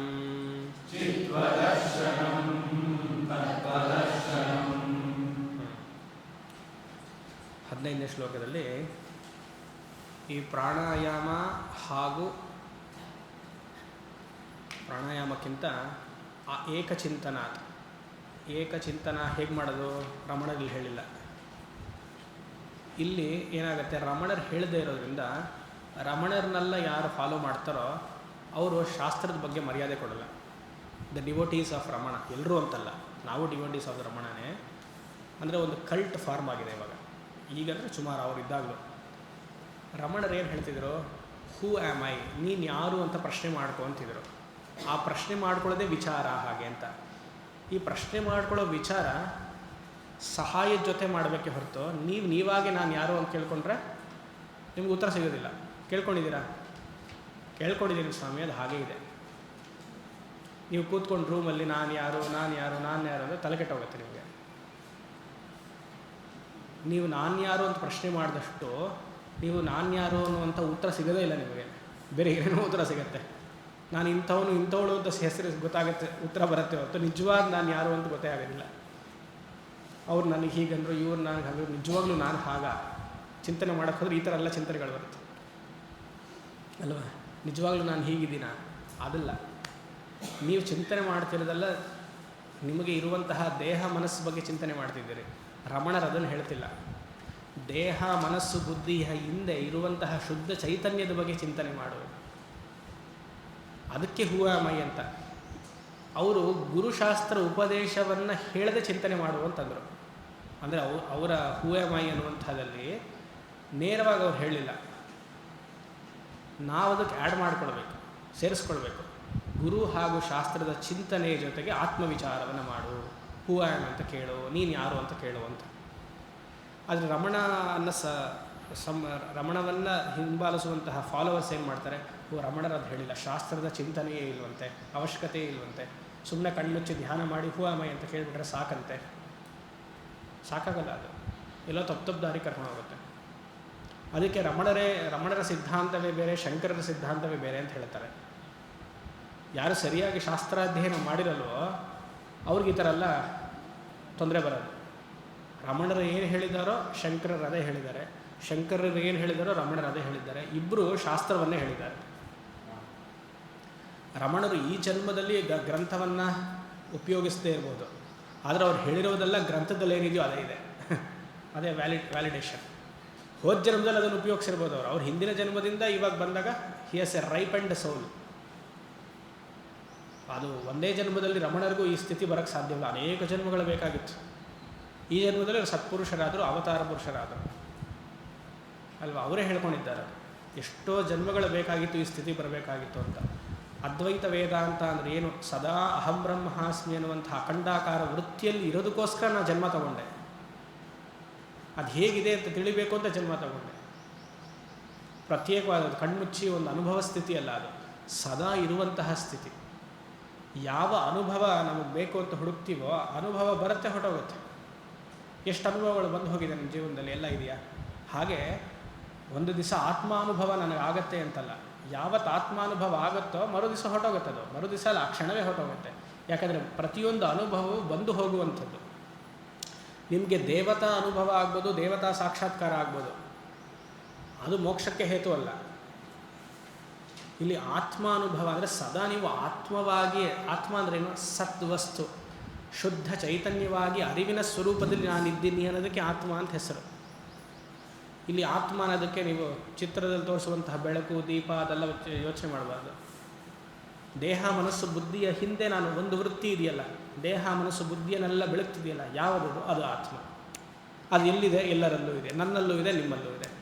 ಮತ್ತು 2-3 ಆತ್ಮಗಳಿದೆಯಾ? ಒಂದೇ ಇರೋದು.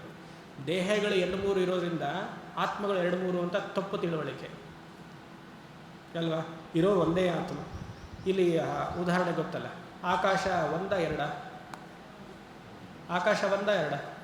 ಒಂದೇ ಅಲ್ವಾ? ಇಲ್ಲಿ ಏನಾಗುತ್ತೆ? ಪರಿಮಿತಿ ಇದೆ. ಯಾಕೆ? ಕಟ್ಟಡ ಇರೋದ್ರಿಂದ, ವಾಲ್ಸ್ ಇರೋದ್ರಿಂದ. Room space, outer space. ಒಂದು ಮಡಕೆ ಇಟ್ಟರೆ, ಲೋಟ ಇಟ್ಟರೆ ಲೋಟದ ಆಕಾಶ ಮಹದ್ ಆಕಾಶ, ಕೋಣೆಯ ಆಕಾಶ ಮಹತ್ ಆಕಾಶ. ಆಕಾಶವನ್ನು ಆತ್ಮಕ್ಕೆ ಹೋಲಿಸಿ. ಇರುವಂತಹ ಆಕಾಶವೆಲ್ಲವೂ ಒಂದು, ಹಾಗೆ ಆತ್ಮ ಎಲ್ಲ ಒಂದು. ಆ ಕೋಣೆಗಳನ್ನು ಶರೀರ ಅಂತ ಭಾವಿಸಿ. ಈ ಶರೀರದಲ್ಲಿ ಒಂದು ಆತ್ಮ ಇದೆ, ಈ ರೂಮಲ್ಲಿ ಒಂದು ಸ್ಪೇಸ್ ಇದೆ, ಆಕಾಶ ಇದೆ. ಈ ರೂಮಲ್ಲಿರುವಂತಹ ಆಕಾಶವನ್ನು ಮತ್ತು ಮಹದ ಆಕಾಶವನ್ನು ಒಂದಾಗಿಸ್ಬೇಕು ಅಂದರೆ ಏನು ಮಾಡಬೇಕು? ಸರಿ, ವೆರಿ ಗುಡ್, ವೆರಿ ಗುಡ್, ಒಳ್ಳೆ ಉತ್ತರ. ಗೋಡೆ ಹೊಡೆದು ಬಿಡಿಪ್ಪ. ಇಷ್ಟು ವರ್ಷಕ್ಕಷ್ಟೇ ಆಯಿತಾ? ಒಳ್ಳೆಯ ಉತ್ತರ, ಸರಿಯಾಗಿದೆ. ಅದೇ ರೀತಿಯಾಗಿ ಎಲ್ಲೆಲ್ಲಿರುವಂತಹ ಆತ್ಮವನ್ನು, ನಿಮ್ಮ ಶರೀರದೊಳಗಿರುವಂತಹ ಆತ್ಮ ಒಂದು ಮಾಡಬೇಕು ಅಂದರೆ ಏನು ಮಾಡಬೇಕು? ಶರೀರವನ್ನು ಹೊಡಿಬೇಕು, ಅಂದರೆ ಶರೀರವನ್ನು ಸಾಯಿಸಬೇಕು. ಒಪ್ತೀರಾ? ಕರೆಕ್ಟ್ ಆಗಿದ್ರೆ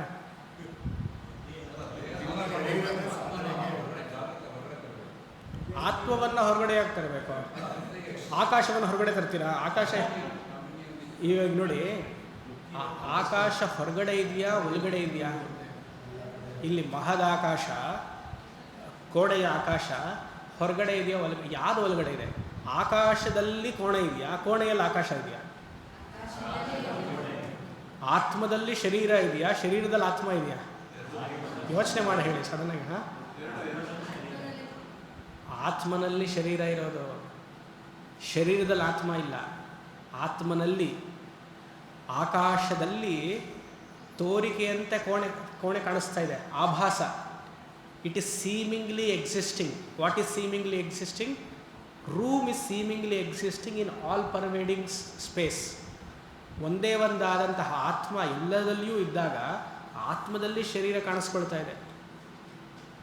ಆತ್ಮವನ್ನು ನೀವು ಶರೀರವನ್ನು ಹೊಡೆಯೋದೋ ಸಾಯಿಸೋದೋ ಮಾಡೋಕ್ಕೆ ಸಾಧ್ಯ ಇಲ್ಲ. ಅಲ್ಲೇನು ಹೇಳಿದ್ರಿ? ರೂಮ್ ಆಕಾಶ ಆಯಿತು, ಮಹದಾಕಾಶ ಆಯಿತು, ಎರಡೂ ಒಂದೇನು ಗೊತ್ತಾಯ್ತು? ಹೇಗೆ ಗೊತ್ತಾಯಿತು? ಬುದ್ಧಿಪೂರ್ವಕವಾಗಿ ಗೊತ್ತಾಯಿತು. ಇಂಟಲೆಕ್ಚುಲಿ ಯು ಅಂಡರ್ಸ್ಟುಡ್ ಅಲ್ವಾ? ಆತ್ಮ ಒಂದೇ, ಶರೀರದ ಒಳಗಡೆ ಇರುವಂತಹ ಆತ್ಮವೇ ಹೊರಗಡೆ ಇದೆ. ನನಗೂ ನಿಮಗೂ ಏನು ವ್ಯತ್ಯಾಸ? ಉಪಾಧಿ, ಶರೀರ ವ್ಯತ್ಯಾಸ. ಈ ಆಕಾಶಕ್ಕೂ ಹೊರಗಡೆ ಆಕಾಶಕ್ಕೂ ಏನು ವ್ಯತ್ಯಾಸ? ಗೋಡೆ ವ್ಯತ್ಯಾಸ. ಹೇಗೆ ಗೊತ್ತಾಯಿತು? ಬುದ್ಧಿಯ ಮೂಲಕ ಗೊತ್ತಾಯಿತು. It's an shear intellectual knowledge. ಇದಕ್ಕೆ ಅನುಭವ ಆಗಬೇಕಾ? ಮಹಾಕಾಶವು ಘಟಾಕಾಶವು ನನಗೆ ಅನುಭವ ಆಗಬೇಕು ಅಂತ ಹೇಳ್ತೀರಾ? ಬುದ್ಧಿ ಅಲ್ವಾ? ಹಾಗೆ ಎಲ್ಲೆಲ್ಲಿಯೂ ಆತ್ಮವೇ ಇದೆ, ನಾನು ಆತ್ಮಸ್ವರೂಪವಾಗಿಯೇ ಸದ್ರೂಪವಾಗಿದ್ದೀನಿ ಅಂತ ಹೇಗೆ ಬುದ್ಧಿಯಲ್ಲಿ ಗೊತ್ತಾಗಬೇಕು. ಯಾಕೆ ಗೊತ್ತಾಗಬೇಕು ಅಂತಂದರೆ ಅಜ್ಞಾನ ಬುದ್ಧಿಯಲ್ಲಿರೋದ್ರಿಂದ. ಜ್ಞಾನ ಬುದ್ಧಿಯಲ್ಲಿ ಗೋಚರ ಆಗಬೇಕು ಹೊರತು ಅದಕ್ಕೆ ಸಮಾಧಿ ಅಥವಂತಹ ಧ್ಯಾನದ ಪ್ರಕ್ರಿಯೆ ಅವಶ್ಯಕತೆ ಇಲ್ಲ. ಮತ್ತೆ ಹೇಳ್ತೀನಿ, ಕೇಳಿಸ್ಕೊಳ್ಳಿ. ಸುಮಾರು ಜನ ಏನು ಹೇಳ್ತಾರೆ? ಆತ್ಮಜ್ಞಾನಿಪ ಇವ್ರಿಗೆ ಆತ್ಮಾನುಭವ ಆಗಿದೆಯಂತೆ. ಹೇಗೆ ಆತ್ಮಾನುಭವ ಆಗಿದೆ? ಕಣ್ಣು ಮುಚ್ಚಿ ಕೂತ್ರಂತೆ, ಸುಮಾರು ಸಮಾಧಿ ಆಯ್ತಂತೆ. ಅದು ಅವಶ್ಯಕತೆ ಇಲ್ಲ. ಸಮಾಧಿ ಒಂದು ದೇವತಾ ಸಾಕ್ಷಾತ್ಕಾರಕ್ಕಾಗ್ಬೋದು, ಅದಕ್ಕೂ ಅದ್ವೈತ ವೇದಾಂತಕ್ಕೂ ಸಂಬಂಧ ಇಲ್ಲ. ಹೇಗೆ ಇಲ್ಲಿ ಆಕಾಶ ಒಂದೇ ಅಂತ ಗೊತ್ತಾಗಿ ನಮ್ಮ ಅರಿವಿನ ಮೂಲಕ ಅದನ್ನು, ಈ ಪರಿಮಿತಿಯನ್ನು ತಳ್ಳಿ ಹಾಕಿದ್ವೋ, ನಿಮ್ಮ ಶರೀರದಲ್ಲಿರುವಂತಹ ಆತ್ಮ ನಿಜವಾಗ್ಲೂ ಅದು ಒಂದೇ, ಎರಡು ಮೂರಿಲ್ಲ. ಶರೀರ ಮಾತ್ರ ತೋರಿಕೆಗೆ ಮಾತ್ರ ಕಾಣಿಸ್ತಾ ಇದೆ. ಅದು ಬುದ್ಧಿಪೂರ್ವಕವಾಗಿ ಮಾಡಬೇಕು. ಇದಕ್ಕೆ ಪ್ರತ್ಯೇಕವಾದ ಅನುಭವ ಅವಶ್ಯಕತೆ ಇಲ್ಲ. ಐ ವಾಂಟ್ ಟು ಎಕ್ಸ್ಪೀರಿಯನ್ಸ್ ಆತ್ಮ ಅಂತ ಹೇಳೋಕ್ಕಾಗೋದಿಲ್ಲ. ಯು ಕ್ಯಾನ್ ನೆವರ್ ಎಕ್ಸ್ಪೀರಿಯನ್ಸ್ ಆತ್ಮ. ಯಾಕೆ ಯು ಕ್ಯಾನ್ ನೆವರ್ ಎಕ್ಸ್ಪೀರಿಯನ್ಸ್ ಆತ್ಮ? ಆಕಾಶವನ್ನು ಎಕ್ಸ್ಪೀರಿಯನ್ಸ್ ಮಾಡ್ತಿದ್ದೀರೋ ಇಲ್ವೋ? ಇವಾಗ ಆಕಾಶವನ್ನು ಎಕ್ಸ್ಪೀರಿಯನ್ಸ್ ಮಾಡ್ತಿದ್ದೀರೋ ಇಲ್ವೋ? ಎಲ್ಲಿ ಎಕ್ಸ್ಪೀರಿಯನ್ಸ್ ಮಾಡ್ತಿದ್ದೀರಿ? ಎಲ್ಲ ಕಡೆ in between this two walls ಎಲ್ಲ ಕಡೆ ಎಕ್ಸ್ಪೀರಿಯನ್ಸ್ ಮಾಡ್ತಿದ್ದೀರಿ. ಆತ್ಮ ಅನ್ನುವಂಥ ಶುದ್ಧ ಚೈತನ್ಯ ಎಲ್ಲ ಕಡೆ ಎಕ್ಸ್ಪೀರಿಯನ್ಸ್ ಮಾಡ್ತೀರಿ. ಅದು ಎಷ್ಟು ಚೆನ್ನಾಗಿ ಗೊತ್ತಾಗ್ತಾ ಇದೆ. ಹೇಗೆ ರೂಮಲ್ಲಿ ಆಕಾಶ ಇದೆ ಅಂತ ಗೊತ್ತಾಗ್ತಿದೆಯೋ, ನನ್ನ ಒಳಗಡೆ ಆತ್ಮ ಇದೆ ಅಂತ ಗೊತ್ತಾಗ್ತಿದೆ. ಅದು ನನ್ನಲ್ಲಿಯೇ ಮಾತ್ರ ಇದೆ ಅಂತಲ್ಲ, ಎಲ್ಲ ಕಡೆಯಲ್ಲೂ ಇದೆ. ಈ ಅರಿವೇ ಮೋಕ್ಷಕ್ಕೆ ಹೇತುವೇ ಹೊರತು ಪ್ರತ್ಯೇಕವಾದ ಅನುಭವ ಇದಕ್ಕೆ ಅವಶ್ಯಕತೆ ಇಲ್ಲ. ಇದು ಚಿಂತನೆ ಮಾಡಿ. ನನಗೆ ಆತ್ಮಾನುಭವ ಆಗಬೇಕಂತೆ ಗ್ರಂಥಗಳಲ್ಲೆಲ್ಲ ಬರೆದುಬಿಟ್ಟಿದ್ದಾರೆ. ಆತ್ಮಾನುಭವ ಆಗಬೇಕಂತೆ ನನಗೆ, ಆದ್ರೇ ಇವು ಜೀವನ್ಮುಕ್ತರಂತೆ. ಅಲ್ಲ, ಮಹಾತ್ಮರಿಗೆಲ್ಲ ಸಮಾಧಿಯಲ್ಲಿ ಕೂತು ಅನುಭವ ಆಗಿರೋದಲ್ಲ ಆತ್ಮಾನುಭವ ಅಲ್ಲ, ಅದು ದೇವತಾ ಅನುಭವ, ದೇವತಾ ಸಾಕ್ಷಾತ್ಕಾರವೇ ಹೊರತು ಆತ್ಮ ಸಾಕ್ಷಾತ್ಕಾರ ಅಲ್ಲ. ಅದು ತಿಳಿರಿ. ಆ ರೀತಿಯಾಗಿ ಇಲ್ಲಿ ಏನು ಹೇಳ್ತಿದ್ದಾರೆ? ಏಕಚಿಂತನಾತ್ ನಾಶಮೇದ್ಯದಃ. ನಾನೇನು ಹೇಳಕ್ಕೆ ಬಂದೆ? ರಮಣರ ಕಲ್ಟು ಅಂತ ಹೇಳ್ತಿದ್ದೆ. ಇಲ್ಲಿ ಚಿಂತನಾತ್ ಅಂತ ಹಾಕಿದಾರಲ್ವ, ಗುರುಶಾಸ್ತ್ರದ ಚಿಂತನೆಯ ಜೊತೆಗೆ ಈ ವೇದಾಂತವನ್ನು ಅಧ್ಯಯನ ಮಾಡಬೇಕು. ಆ ರೀತಿಯಾಗಿ ಅಧ್ಯಯನ ಮಾಡಿದಾಗ 15ನೇ ಶ್ಲೋಕ ಏನಾಗುತ್ತೆ, ನಷ್ಠಮಾನಸಃ ಉತ್ಕೃಷ್ಟ ಯೋಗಿನ. ಇಲ್ಲಿ ಉತ್ಕೃಷ್ಟ ಯೋಗಿನ ಅಂದರೆ ಜ್ಞಾನಿ ಅಂತ ಅರ್ಥ, ಸೆಲ್ಫ್ ರಿಯಲೈಸ್ಡ್ ಮಾಸ್ಟರ್. ಸೆಲ್ಫ್ ರಿಯಲೈಸೇಷನ್ಗೂ ಗಾಡ್ ರಿಯಲೈಸೇಷನ್ಗೂ ವ್ಯತ್ಯಾಸ ಇಲ್ಲ. ಸ್ವಾಮಿ ಅವರು ಆತ್ಮಜ್ಞಾನಿಗಳಂತೆ, ಆದರೆ ಅವರಿಗೆ ದೇವತಾ ಸಾಕ್ಷಾತ್ಕಾರ ಆಗಿಲ್ವಂತೆ, ಹೇಳಕ್ಕೆ ಸಾಧ್ಯ ಇಲ್ಲ. ಸ್ವಾಮಿ ಅವರು ದೇವತಾ ಸಾಕ್ಷಾತ್ಕಾರ ಆಗಿದೆಯಂತೆ, ಆದರೆ ಆತ್ಮಜ್ಞಾನಿಗಳಲ್ವಂತೆ, ಆತ್ಮಾನುಭವ ಆಗಿಲ್ವಂತ ಹೇಳಕ್ಕೆ ಸಾಧ್ಯ ಇಲ್ಲ. ಯಾವುದು ಆತ್ಮಾನುಭವವೋ ಅದೇ ದೇವತಾನುಭವವೋ. ಹಿಂದಿನ ಒಂದು 2 ನಿಮಿಷದ ಕೆಳಗಡೆ ಏನು ಹೇಳಿದೆ, ಸಮಾಧಿಯಲ್ಲಿ ದೇವತಾನುಭವ ಸಾಧ್ಯ ಅಂತ ಹೇಳಿದೆ. ಇವಾಗೇನು ಹೇಳ್ತಾ ಇದ್ದೀನಿ, ಆತ್ಮಜ್ಞಾನವೇ ದೇವತಾ ಅನುಭವ. ಆತ್ಮಾನುಭವಕ್ಕಿಂತ ಭಿನ್ನವಾಗಿ ದೇವತಾ ಅನುಭವ ಇಲ್ಲ. ಇಲ್ಲಿ ನಾ ಹೇಳ್ತಿರುವಂತಹ ಆತ್ಮಾನುಭವ ಅಂದ್ರೇನೋ ಶುದ್ಧ ಚೈತನ್ಯ, ಯಾವುದೇ ಸಾಕಾರದ ಬಗ್ಗೆ ಮಾತಾಡ್ತಾ ಇಲ್ಲ. ಸಾಕಾರದ ದೇವತೆಗೆಲ್ಲ ದ್ವೈತ ಪರವಾಗಿರುವಂಥದ್ದು. ನಿರಾಕಾರದ ಶುದ್ಧ ಚೈತನ್ಯ, ಇಲ್ಲಿ ಶುದ್ಧ ಚೈತನ್ಯ ಅಂದರೆ ಅರಿವು ಅಂತ ತಗೊಳ್ಬೇಕು. ಬೆಳಕು ಅಥವಾ ಒಂದೇನೋ ಲೈಟು, ಬಲ್ಬು, ದೀಪ ಅದೆಲ್ಲ ತಗೊಳ್ಬೋದು. ಇಲ್ಲಿ ಚೈತನ್ಯ ಅಂತ ಬಂದಿದ ತಕ್ಷಣ ಅರಿವು ಅಂತ ತಗೊಳ್ಬೇಕು. ಅರಿವು ಅಂದರೆ ಇಂಗ್ಲೀಷಲ್ಲಿ consciousness, I am aware of, ನಾನು ಇದ್ದೀನಿ ಅಂತ ಅರಿವು ಬರ್ತಿದೆಯಲ್ವಾ. ಅದು ಯಾರಿಗಾರು ಸಂಶಯ ಇದೆಯಾ? ನಾನು ಯಾರು ಕೇಳಿದ್ರೆ ನೀವಿದ್ದೀರಾ ಇಲ್ವಾ ಅಂತ ಕೇಳಿದ್ರೆ ನೀವು ಹೇಳ್ತೀರಾ, ಒಂದು ನಿಮಿಷ ಇರಿ ಕೇಳ್ಕೊಂಡು ಬರ್ತೀನಿ ಅಂತ ಹೇಳ್ತೀರಾ? ನಿಮ್ಮ ಮನೆಯವರಿದ್ದಾರಾ, ನಿಮ್ಮ ಮಗ ಇದ್ದಾರಾ, ನಿಮ್ಮ ಸ್ನೇಹಿತರಿದ್ದಾರಾ ಅಂತ ಕೇಳಿದ್ರೆ ಅವ್ರ ರೂಮಲ್ಲಿ ನೋಡ್ಕೊಂಡು ಬರ್ತೀನಿ ಅಂತ ಹೇಳ್ಬೇಕು ಬಿಟ್ಟರು. ನಾನಿದ್ದೀನಿ ಅಂತ ಕೇಳಿದ ತಕ್ಷಣ ಓ ಹೌದಾ ನಾನು ಕೇಳ್ಕೊಂಡು ಬರ್ತೀನಿ ಅಂತ ಹೇಳೋಕ್ಕಾಗಲ್ಲ. ನಾನಿದ್ದೀನಿ ಅನ್ನೋದು ಸದಾಕಾಲ, ಅದು ಆಲ್ವೇಸ್ ಎವಿಡೆಂಟ್. ನೀವು ಹೇಗಿದ್ದೀರಿ ಅಂತ ಕೇಳಿದ್ರೆ ನೀವು ಹೇಳ್ಬೋದು ನಾನು ಚೆನ್ನಾಗಿಲ್ಲ, ನಾನು ಕಷ್ಟವಾಗಿದ್ದೀನಿ, ಸಂತೋಷವಾಗಿದ್ದೀನಿ, ಅದು ಬೇರೆ. ನಾನು ಇದ್ದೀನಿ ಅನ್ನೋದು ಕಾಮನ್ ಅಲ್ವಾ. ನಾನು ಇದ್ದೀನಿ ಅನ್ನೋದು ಸಾರ್ವತ್ರಿಕವಾದ ಅನುಭವ. ನಾನು ಹೇಗಿದ್ದೀರಿ ಅನ್ನೋದು ಬೇರೆ, ನಾನು ಇದ್ದೀನಿ ಅನ್ನೋದು ಸಾರ್ವತ್ರಿಕವಾದ ಅನುಭವ. ನಾನು ಗಂಡಾಗಿದ್ದೀನ, ಹೆಣ್ಣಾಗಿದ್ದೀನ, ದಪ್ಪವಾಗಿದ್ದೀನ, ಕುಳ್ಳುವಾಗಿದ್ದೀನ, ಕೋಪಿಷ್ಟನ, ದುರಾದೃಷ್ಟನ, ಅದು ಬೇರೆ. ಅದೆಲ್ಲ ಶರೀರ ಮನಸ್ಸಿಗೆ ಸಹಸ್ರನಾಮಗಳು. ಶರೀರ ಮನಸ್ಸಿಗೆ ಸಹಸ್ರನಾಮಗಳು, ಅಷ್ಟೋತ್ತರ ಶತನಾಮಗಳು, ಇಲ್ಲ ಏನೋ ಒಂದು ಅಷ್ಟನಾಮಗಳು. ಆದರೆ ನಾನು ಇದ್ದೀನಿ ಅನ್ನೋದು ಕಾಮನ್ ತಾನೆ. ಅದ್ವೈತ ವೇದಾಂತ ಹೇಳ್ತಿರೋದು ಈ ನಾನು ಇದ್ದೀನಿ ಅನ್ನೋದನ್ನು ಹೊರತು ನಾನು ಹೇಗಿದ್ದೀನಿ ಅಂತ ಅದ್ವೈತ ವೇದಾಂತ ಹೇಳ್ತಿಲ್ಲ. ಮತ್ತು ಅದ್ವೈತ ವೇದಾಂತ ತಪ್ಪು ಮಾಡೋದಿಲ್ಲ. ಯಾಕಂದರೆ ಶರೀರ ಹೇಗೆ ಬೇಕಾದರೂ ಇರ್ಬೋದು ಪ್ರಾರಬ್ಧವಶಾತ್, ಮನಸ್ಸು ಹೇಗೆ ಬೇಕಾದರೂ ಇರ್ಬೋದು ಪ್ರಾರಬ್ಧವಶಾತ್. ಆದರೆ ನಾನು ಇದ್ದೀನಿ ಅನ್ನೋದು ಶರೀರ ಮನಸ್ಸಿಗಿಂತ ಭಿನ್ನವಾಗಿದೆ. ಗೊತ್ತಾಗ್ತಿದೆಯಾ? ಐ ಆಮ್ ಗೊತ್ತಾಗ್ತಿಲ್ವಾ? ಅವ್ರಿಗೆ ಗೊತ್ತಾಗ್ತಿಲ್ಲ, ಪ್ರಶ್ನೆ ಆಮೇಲೆ ನಾಳೆ. ಹೊಸಬ್ರ ವೇದಾಂತಕ್ಕೆ ಹೊಸಬ್ರ, ಈ ಲಾಸ್ಟ್ ಸೆಂಟೆನ್ಸ್ ಅರ್ಥ ಆಗಲಿಲ್ಲ. ನಾನು ಅಂತ ಇದ್ದಾಗ ಈ ನಾನು ಶರೀರದ ನಾನ, ತಿಂಡಿ ನಾನು ಹಾಕ್ಕೊಬರ್ತೀವಾಗ, ಶರೀರದ ನಾನ, ಮನಸ್ಸಿನ ನಾನ, ಅಥವಾ ಶರೀರ ಮನಸ್ಸನ್ನು ಬೆಳಗ್ತಾ ಇರುವಂತಹ ನಾನ. ಗೊತ್ತಾಗ್ತಿದೆ ಅಲ್ವಾ? ಶರೀರ ಮನಸ್ಸನ್ನು ಬೆಳಗ್ತಾ ಇರುವಂತಹ ಶುದ್ಧ ಅರಿವಿಗಿರುವಂತಹ ನಾನು, ಶರೀರ ಮನಸ್ಸನ್ನು ಉಪಯೋಗಿಸ್ತಾ ಇರುವಂತಹ ನಾನು. ನಾನು ಇರಬೇಕು, ಮನಸ್ಸು ಇದ್ದರೆ ನಾನಿದ್ದೀನಿ ಅಂತ ಗೊತ್ತಾಗತ್ತೆ. ಮನಸ್ಸು ಇಲ್ಲ ಅಂತಂದರೆ ನಾನಿದ್ದೀನಿ ಅಂತ ಗೊತ್ತಾಗಲ್ಲ. ಮನಸ್ಸಿನ ಅವಶ್ಯಕತೆಯೂ ಇದೆ. ಯಾಕೆ ಅಂತಂದರೆ ನಿದ್ದೆಯಲ್ಲಿ ನಾನಿಲ್ಲ, ನಿದ್ದೆಯಲ್ಲಿ ನಾನಿಲ್ಲ. ನಿಜವಾಗ್ಲೂ ನಾನಿಲ್ವಾ ಅಂತ ಅಂದ್ಕೊಂಡ್ರೆ ಎದ್ದ ಮೇಲೆ ಹೇಳ್ತೀನಿ ನಾನಿದ್ದೆ ಅಂತ. ನಿದ್ದೆಯ ಸಮಯದಲ್ಲಿಲ್ಲ, ಎದ್ದ ಮೇಲೆ ಗೊತ್ತಾಗತ್ತೆ ನಾನಿದ್ದೀನಿ. ಅಂದರೆ ಏನಾಯಿತು, ನಿದ್ದೆಯಲ್ಲೂ ನಾನಿದ್ದೀನಿ, ಆದರೆ ನಾನಿದ್ದೀನಿ ಅಂತ ಹೇಳೋಕ್ಕಾಗ್ತಿಲ್ಲ. ಯಾಕಂದರೆ ಮನಸ್ಸು ಲಯವಾಗ್ಬಿಟ್ಟಿದೆ. ಹಾಗಂತ ನಾನಿಲ್ಲ ಅಂತಲ್ಲ. ಅದೇ ರೀತಿಯಾಗಿ ಏನಾಗುತ್ತೆ, ಧ್ಯಾನದಲ್ಲಿ ಸಮಾಧಿಯಲ್ಲಿ ಈ ತಾತ್ಕಾಲಿಕವಾದ ಅಹಂಕಾರದ ನಾನವನ್ನು ಅಭ್ಯಾಸವನ್ನು ಮಾಡಿ ಈ ಅಹಂಕಾರವನ್ನು ನಾಶ ಮಾಡಬೇಕು ಅಂತ ಹೊರಡ್ತಾರೆ ಅವರು. ಏನೋ ಒಂಥರ ಆನಂದ ಸಿಗುತ್ತೆ ಅವ್ರಿಗೆ. ಅರ್ಥ ಮಾಡಿಕೊಳ್ಳಿ, ಶರೀರ ಮನಸ್ಸಿಗಿಂತ ಭಿನ್ನವಾಗಿದ್ದೀನಿ. ಶರೀರ ಮನಸ್ಸನ್ನು ಬೆಳಗ್ತಾ ಇರುವಂತಹ ಶುದ್ಧ ಚೈತನ್ಯ ನಾನು. ಆ ಸ್ಥಿತಿ ಅದ್ವೈತ ವೇದಾಂತ ಹೇಳ್ತಿದೆ ಹೊರತು ಶರೀರ ಮನಸ್ಸನ್ನು ಸೇರಿಕೊಂಡಿರುವಂಥ ಅಹಮ್ಮನ್ನು ಹೇಳ್ತಾನೆ ಇಲ್ಲ. ಆ ರೀತಿಯಾಗಿ ಮನಸ್ಸನ್ನು ಏಕಚಿಂತನಾತ್ ನಾಶಮೇದ್ಯದ. ಇಲ್ಲಿ 15ನೇ ಶ್ಲೋಕದಲ್ಲಿ ಏನು ಬರ್ತಾ ಇದೆ, ನಷ್ಟಮಾನಸಃ, ಮನೋನಾಶವನ್ನು ಮಾಡಿರುವಂತಹ ಯೋಗಿ. ಎಂತಹ ಮನೋನಾಶ? ತೊಂದರೆ ಕೊಡುವಂತಹ ಮನೋವನ್ನು ನಾಶ ಮಾಡಿದ್ದಾನೆ ಹೊರತು ನಿಜವಾದ ಮನೋವನ್ನು ನಾಶ ಮಾಡಿಲ್ಲ ಅವನು. ನಿಜವಾದ ಮನಸ್ಸನ್ನು ನಾಶ ಮಾಡೋಕ್ಕೆ ಸಾಧ್ಯವಿಲ್ಲ.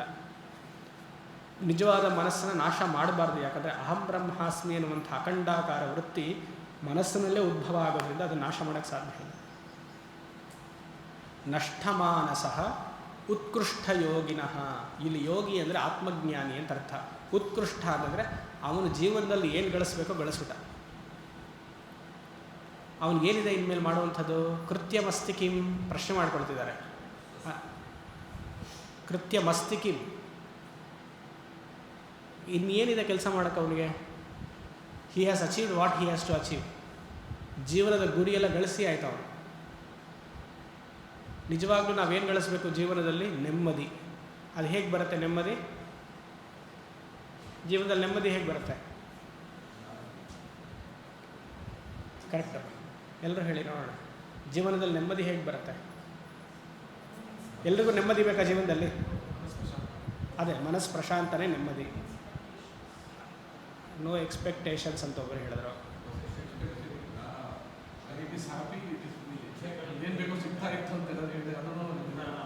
ಹಾಂ, ಮನಸ್ಸು ನಾನು ಕೇಳಿದ್ದೆಲ್ಲ ಸಿಕ್ಕಿದ್ರೆ ಮನಸ್ಸು ಪ್ರಶಾಂತವಾಗಿರುತ್ತೆ. ಆಮೇಲೆ ಅಜ್ಞಾನದಿಂದ ಬರುತ್ತೆ, ಎಕ್ಸ್ಪೆಕ್ಟೇಷನ್ ಇಟ್ಕೊಳ್ಳದೇ ಇರೋದ್ರಿಂದ ಬರುತ್ತೆ, ಪೂರ್ಣ ಅನ್ನೋದ್ರಿಂದ ಬರುತ್ತೆ. ಎಲ್ಲರೂ ಒಪ್ತೀರಾ ಇದನ್ನು? ಎಲ್ಲರೂ ಒಪ್ತೀರಾ? ನಿತ್ಯ ತೃಪ್ತಿಯಿಂದ ಬರುತ್ತೆ. ತೃಪ್ತಿ ಹೇಗೆ ಗಳಿಸೋದು? ಸಾಕು ಸಾಕು ಅಂತಿದ್ರೆ ನಿತ್ಯ ತೃಪ್ತಿ ಆಗುತ್ತೆ. ಅನ್ನತ್ತ ಮನಸ್ಸು ಸಾಕು ಸಾಕು ಅಂತ ಅನ್ನತ್ತಾ? ಮನಸ್ಸು ಸಾಕು ಸಾಕು ಅಂತ ಅನ್ಬೇಕಂದ್ರೆ ಏನು ಮಾಡಬೇಕು? ಇದೆಲ್ಲ ಪ್ರಶ್ನೆ ಮಾಡ್ಕೊಳ್ಬೇಕು. ಕೇಳ್ಕೊಂಡಿದ್ದೀರಾ ಈ ಥರ ಪ್ರಶ್ನೆ? ನಮಗೆ 24 ಗಂಟೆ ಇದೇ ಸಮಯ ಅಂದರೆ ರೂಮಲ್ಲಿ ಇದನ್ನೇ ಕೇಳ್ತಾ ಇರ್ತೀವಿ. ನಮಗೇನು ಬೇರೆ ಕೆಲಸ ಇಲ್ಲ ಅಲ್ವಾ? ಕೇಳ್ಕೊಂಡಿದ್ದೀರಾ ಮನಸ್ಸಿಗೆ ಸಾಕು ಅನ್ನತ್ತೆ? ಮನಸ್ಸು ಹೇಗೆ ಸಾಕು ಅನ್ನತ್ತೆ? ಹೊರಗಿನ ಪ್ರಪಂಚದಲ್ಲಿ ಎಷ್ಟೇ ನೀವು ಗಳಿಸಿದ್ರೂ ಮನಸ್ಸು ಸಾಕು ಅಂತ ಅನ್ನಲ್ಲ. ಮನಸ್ಸಿಗೆ ಸಾಕು ಅಂತ ಅನ್ನಿಸ್ಬೇಕು ಅಂತಂದರೆ ಆತ್ಮಜ್ಞಾನದಿಂದಲೇ ಸಾಧ್ಯವೇ ಹೊರತು ಬೇರೆ ಯಾವ ರೀತಿಯಿಂದಲೂ ಸಾಧ್ಯವಿಲ್ಲ. ನಿಜವಾದ ತೃಪ್ತಿ ಆತ್ಮಜ್ಞಾನದಿಂದ ಬರುತ್ತೆ. ಎಷ್ಟೇ ಮನಸ್ಸಿಗೆ ನೀವು ಏನೇ ಹಾಕಿದ್ರೂ ಅದು ಅತೃಪ್ತವಾಗೇ ಇರುತ್ತೆ. ತಾತ್ಕಾಲಿಕವಾಗಿ ತೃಪ್ತಿಯಾಗಿರ್ಬೋದು ಅಷ್ಟೇ. ಒಂದು ಮನೆ ಸಿಕ್ತು, ಒಂದು ಫೋನ್ ಸಿಕ್ತು, ಅಥವಾ ಒಂದು ಗಾಡಿ ಸಿಕ್ತು ಅಷ್ಟೇ. ಆಮೇಲೆ ಮತ್ತೆ ಅದಕ್ಕೊಂದು ಅಪ್ಡೇಟ್ ವರ್ಷನ್ ಮಾಡ್ತಾನೆ ಇರಬೇಕಲ್ಲ. ಯೋಚನೆ ಮಾಡಿ. ಕೃತ್ಯಮಸ್ತಿ ಕಿಂ? ಆತನಿಗೆ ಏನು ಮಾಡುವಂಥದ್ದು ಅವಶ್ಯಕತೆ ಇಲ್ಲ. ಪೂರ್ತಿ ಎಷ್ಟು ವರ್ಷ ಇದ್ದರು ರಮಣರು? ಆರಾಮಾಗಿ ಹಾಗೆ ಇದ್ದರು. 16ನೇ ವಯಸ್ಸಲ್ಲಿ ಆಗಿರುವಂತಹ ಅವರಿಗೆ ಸಾಧನೆ ಶುರು ಮಾಡಿದವರು ಶರೀರ ಬಿಡೋವರೆಗೂ ಏನನ್ನೂ ಕೇಳಿಲ್ವಲ್ಲ. ಇವರೆಲ್ಲ ನಿಜವಾಗ್ಲೂ ರೋಲ್ ಮಾಡಲ್ಸ್ ಆಗಬೇಕು ನಮಗೆ. ಯಾರು? ಇಂಥ ಮಹಾತ್ಮರು ನಮಗೆ ರೋಲ್ ಮಾಡಲ್ಸ್ ಆಗಬೇಕೇ ಹೊರತು ಯಾರು ಬೇರೆಯವರೆಲ್ಲ ಆಗಬಾರ್ದು ರೋಲ್ ಮಾಡಲ್ಸ್. ನಮಗೆ ನಮ್ಮ ತಂದೆ ರೋಲ್ ಮಾಡಲ್ಲಂತೆ, ನಮಗೆ ತಾಯಿ ರೋಲ್ ಮಾಡಲ್ಲ. ಹೌದು, ಒಳ್ಳೆಯದು. ನಿಜವಾದ ರೋಲ್ ಮಾಡಲ್ಸ್ ಯಾರು ಅಂತಂದರೆ, ಆದರ್ಶ ಪುರುಷರು ಯಾರು ಅಂದರೆ ರಮಣರು, ನಿತ್ಯಾನಂದರು, ನಿತ್ಯಾನಂದರು ಮತ್ತು ಶ್ರೀಧರ ಸ್ವಾಮಿಗಳು. ಈ ಥರ ಮಹಾತ್ಮರಾಗಬೇಕು. ಅವರ ಜೀವನವೇ ಮಾರ್ಗದರ್ಶನ ನಮಗೆ. ಇದೇ ಸಾಧನೆ. ಯಾವ ಜನ್ಮದಲ್ಲೂ ಆತ್ಮಜ್ಞಾನವೇ ಸಾಧನೆ.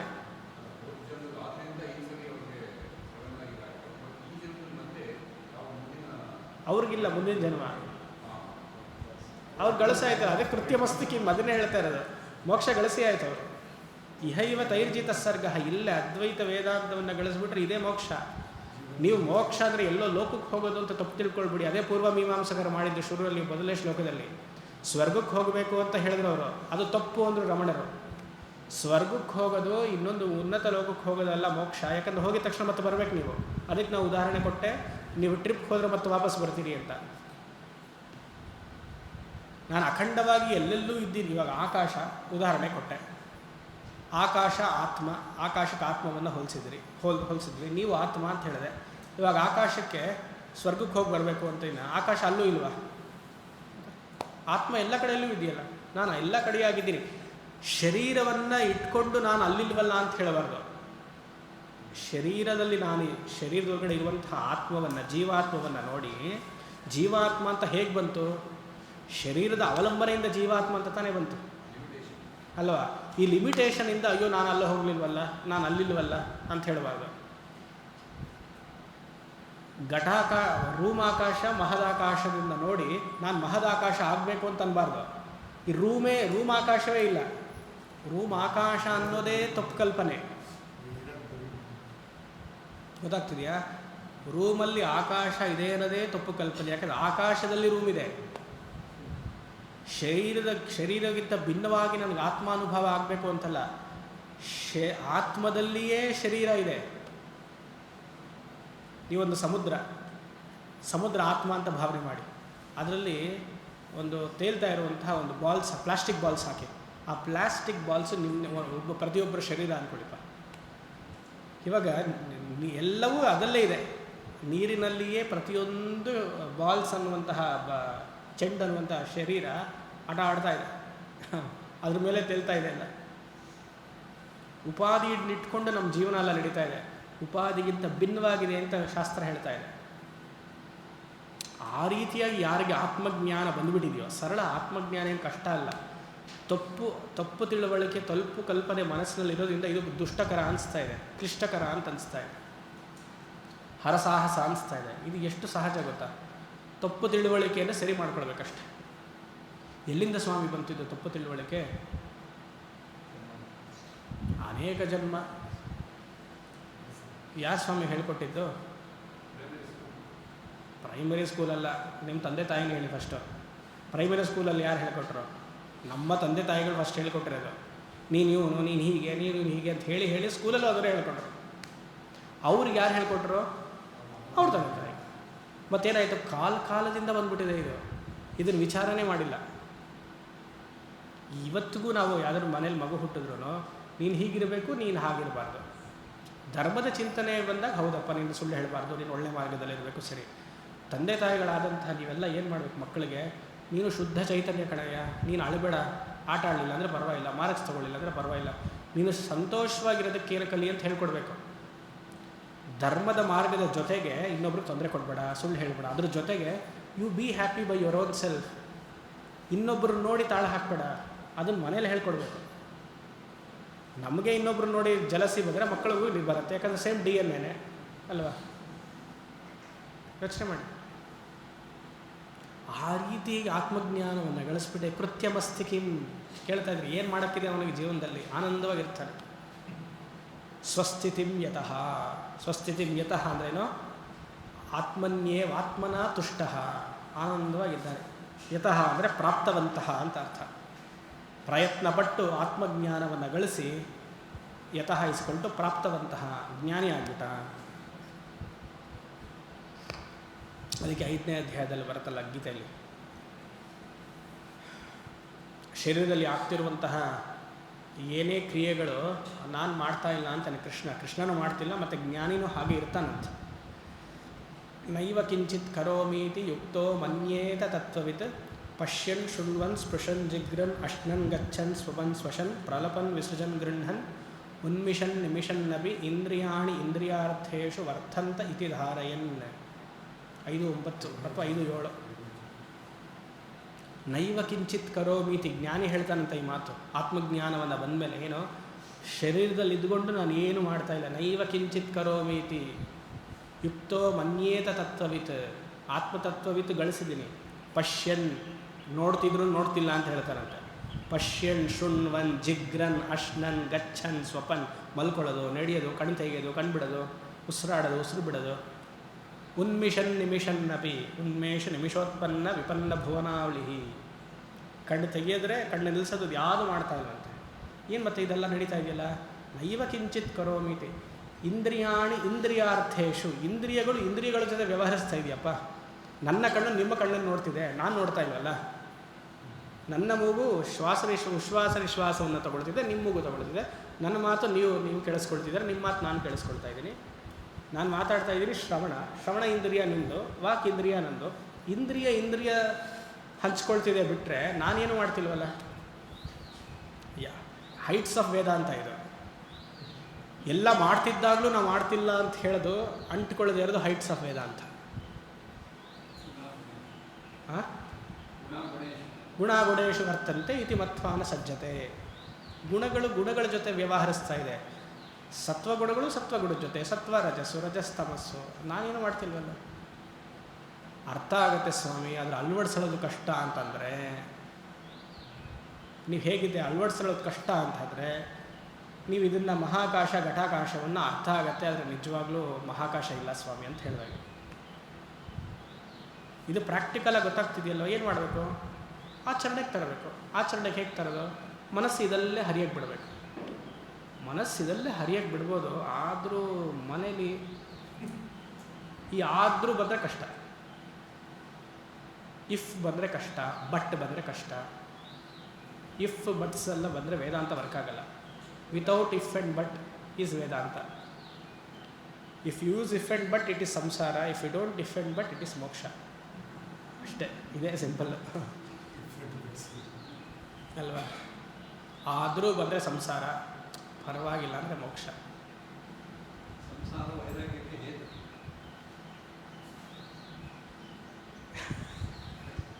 ಆಲ್ಮೋಸ್ಟ್ ನಿಮ್ಮ ಸಂಸಾರ ಇರ್ಬೋದೇನಪ್ಪ, ನನಗೆ ಗೊತ್ತಿಲ್ಲ.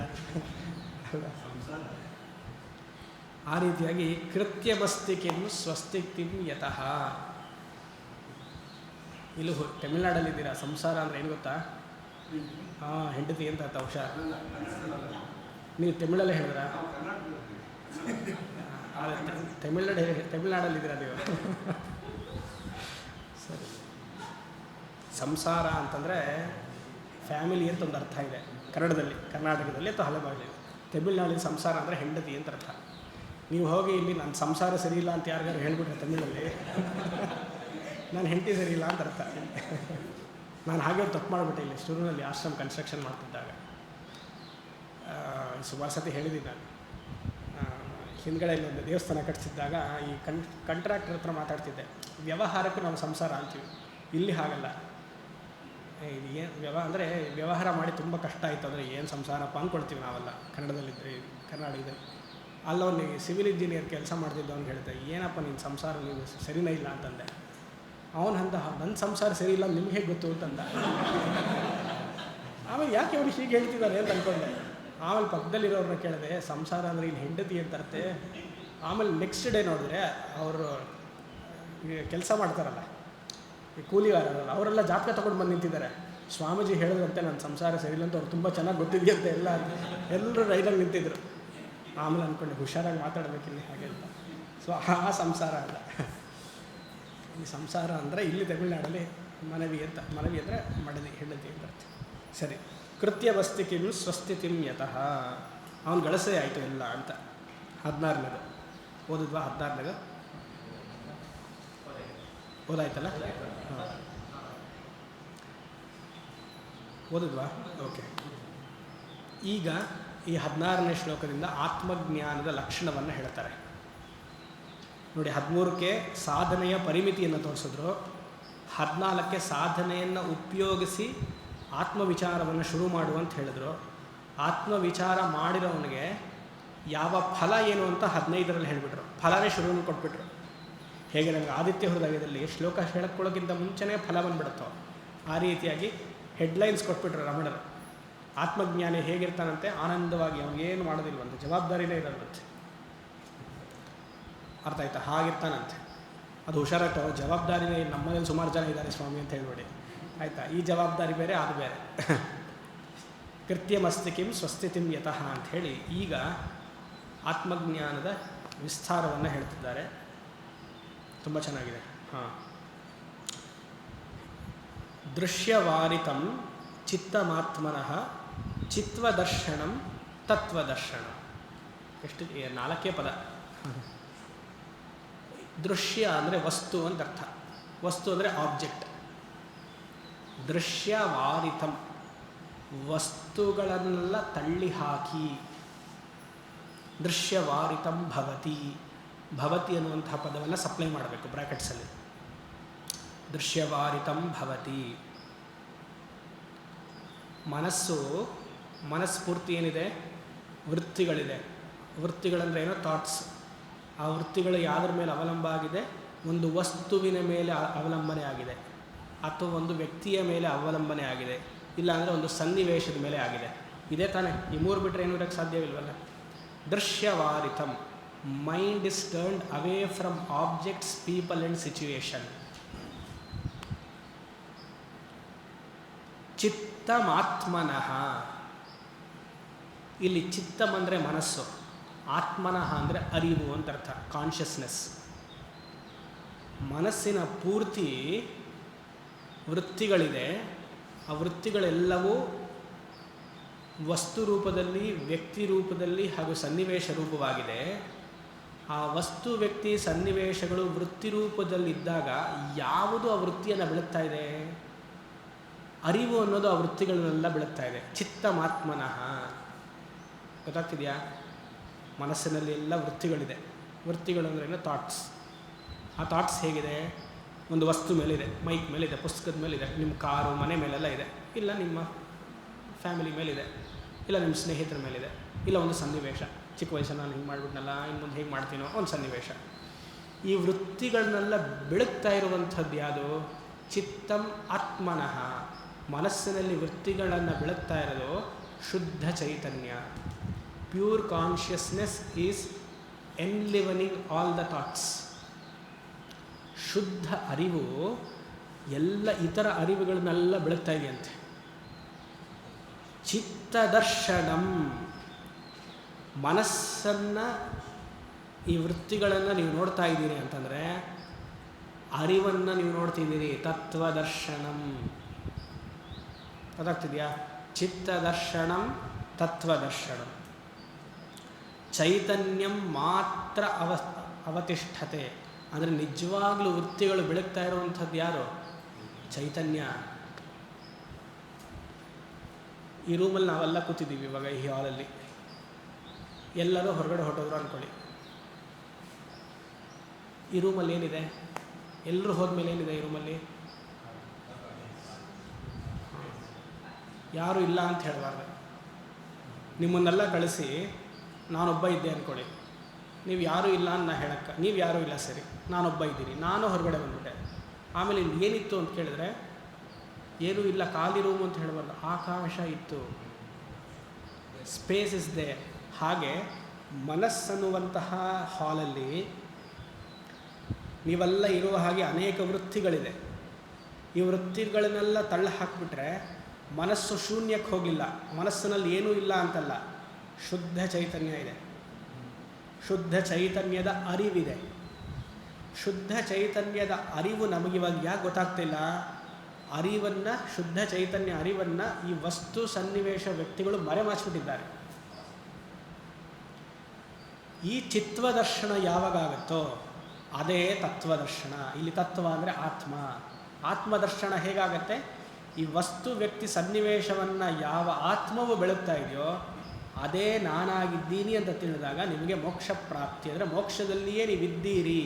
ಅದ್ವೈತ ವೇದಾಂತದ ಪ್ರಕಾರ ಮೋಕ್ಷ ಅಂತಂದರೆ ಸದಾ ಆನಂದದ ಸ್ಥಿತಿ, ನಾನಾಗಿ ಇರುವಂಥದ್ದು. ಸ್ವಸ್ಥತಾ ಕ್ರಿಯಾ ಬಿಟ್ಬಿಡಿ, ಸ್ವಸ್ಥತಾ, ಸ್ವಸ್ತಿ, ಶುಭಂ, ಶಾಂತಿ ಅಂತ ಅರ್ಥ. ಇಲ್ಲಿ ಅದನ್ನೇ ಹೇಳ್ತಾ ಇರೋದು. ಚಿತ್ವದರ್ಶನಂ, ಈ ಆಬ್ಜೆಕ್ಟ್ ಇಲ್ಲದೆ, ವಸ್ತುವಿಲ್ಲದೆ ಶುದ್ಧವಾಗಿ ಏನಿದೆಯೋ ಆ ಚೈತನ್ಯ, ಚಿತ್ವದರ್ಶನಂ, ಅದೇ ತತ್ವದರ್ಶನ. ಈಗ ಸರಿ, ಇವಾಗ ಮನಸ್ಸಿನಲ್ಲಿ ಈ ಮೂರು ವೃತ್ತಿಗಳನ್ನು ತೆಗೆದುಬಿಟ್ಟಿರ್ತೀರಿ. ಯಾವುದೋ ಒಂದು ವ್ಯಕ್ತಿ, ಒಂದು ಸನ್ನಿವೇಶ, ಒಂದು ವಸ್ತು. ಭಗವಂತನ ಚಿಂತನೆ ಬಂತು ಅಂದ್ಕೊಳ್ಳೋಣ.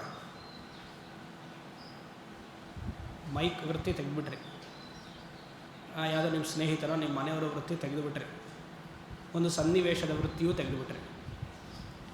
ಭಗವಂತನ ಚಿಂತನೆ ಬಂತು ಅಂದ್ಕೊಳ್ಳೋಣ. ಅದೇನು ಮಾಡ್ತೀರಾ? ಅದಿರಬೇಕಾ ತೆಗಿಬೇಕಾ? ಇರಬೇಕಾ ತೆಗಿಬೇಕಾ? ಇರಬೇಕು. ಯಾಕಿರಬೇಕು?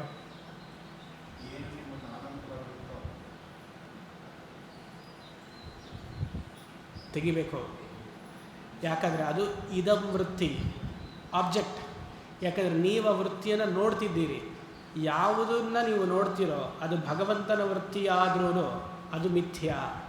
ಯಾಕಂದರೆ ಒಂದು ಸ್ವಲ್ಪ ಕೆಲವು ಕಾಲಗಳ ಹಿಂದೆ ಆ ವೃತ್ತಿ ಬರಲಿಲ್ಲ, ಈಗ ತಾತ್ಕಾಲಿಕವಾಗಿ ಆ ವೃತ್ತಿ ಇದೆ. ಮತ್ತೆ ಕೆಲವು ಕಾಲಗಳಾದಮೇಲೆ ಆ ವೃತ್ತಿ ಹೊರಟೋಗುತ್ತೆ. ಪ್ರತಿಯೊಂದು ವೃತ್ತಿ ಬಂದು ಇದ್ದು ಹೋಗೋದ್ರಿಂದ ಅದು ನಿಮ್ಮನ್ನು ಆಶ್ರಯಿಸಿದೆ. ಮುಂದಿನ ಸಾಲಲ್ಲಿ ಬರುತ್ತೆ. ಆ ವೃತ್ತಿಗಳು ನಿಮ್ಮನ್ನು ಆಶ್ರಯಿಸಿದೆ. ಇಲ್ಲಿ ನೀವು ಅಂತಂದರೆ ಶರೀರ ಮನಸ್ಸು ಅಂತಲ್ಲ, ಅಹಂ ಆತ್ಮ, ಅದನ್ನು ಆಶ್ರಯಿಸಿರೋದ್ರಿಂದ ಎಲ್ಲ ವೃತ್ತಿಗಳು ಮಿಥ್ಯ. ಇದನ್ನು ಚಿತ್ವದರ್ಶನಂ ತತ್ವದರ್ಶನಂ. ಅದಕ್ಕೆ ಕೇನೋಪನಿಷತ್ ಹೇಳ್ತು, ಎನ್ ಮನಸಾನ ಮನತೆ ಏನಾಹುರ್ ಮನೋಮತಂ ತದೇವ ಬ್ರಹ್ಮತ್ವಂ ವಿದ್ಧಿ ನೇದಂ ಯದಿದಮುಪಾಸತೆ. ಆತ್ಮವು, ಆತ್ಮತತ್ವವು, ನನ್ನ ಶುದ್ಧ ಚೈತನ್ಯವು ಮನಸ್ಸಿಗಿಂತ ಭಿನ್ನವಾಗಿದ್ದು ಮನಸ್ಸನ್ನು ವ್ಯಾಪಿಸಿ ಮನಸ್ಸನ್ನು ಮನಸ್ಸಾಗಿ ಮಾಡ್ತಾ ಇದೆ. I the consciousness principle, I am different from the mind. Mind ಅಂದರೆ thoughts. I the consciousness principle, I am different from the mind. I make the mind enliven. I pervade the mind. I make the mind mindful. ಗೊತ್ತಾಗ್ತಿದೆಯಾ? ಗೊತ್ತಾಗ್ತಿದೆಯಾ ನಿಜವಾಗ್ಲೂ? ಇಲ್ಲ confuse ಆಗ್ತಿದೆಯಾ? ಸರಿ. ಹಾಂ ಹಾಂ ಹಾಂ ಹಾಂ ಹಾಂ ನಾಳೆ ಹೇಳ್ತೀನಿ. Very good. ಇದು ಇಟ್ಕೊಳ್ಳಿ, ನಾಳೆ ಕೇಳಿ.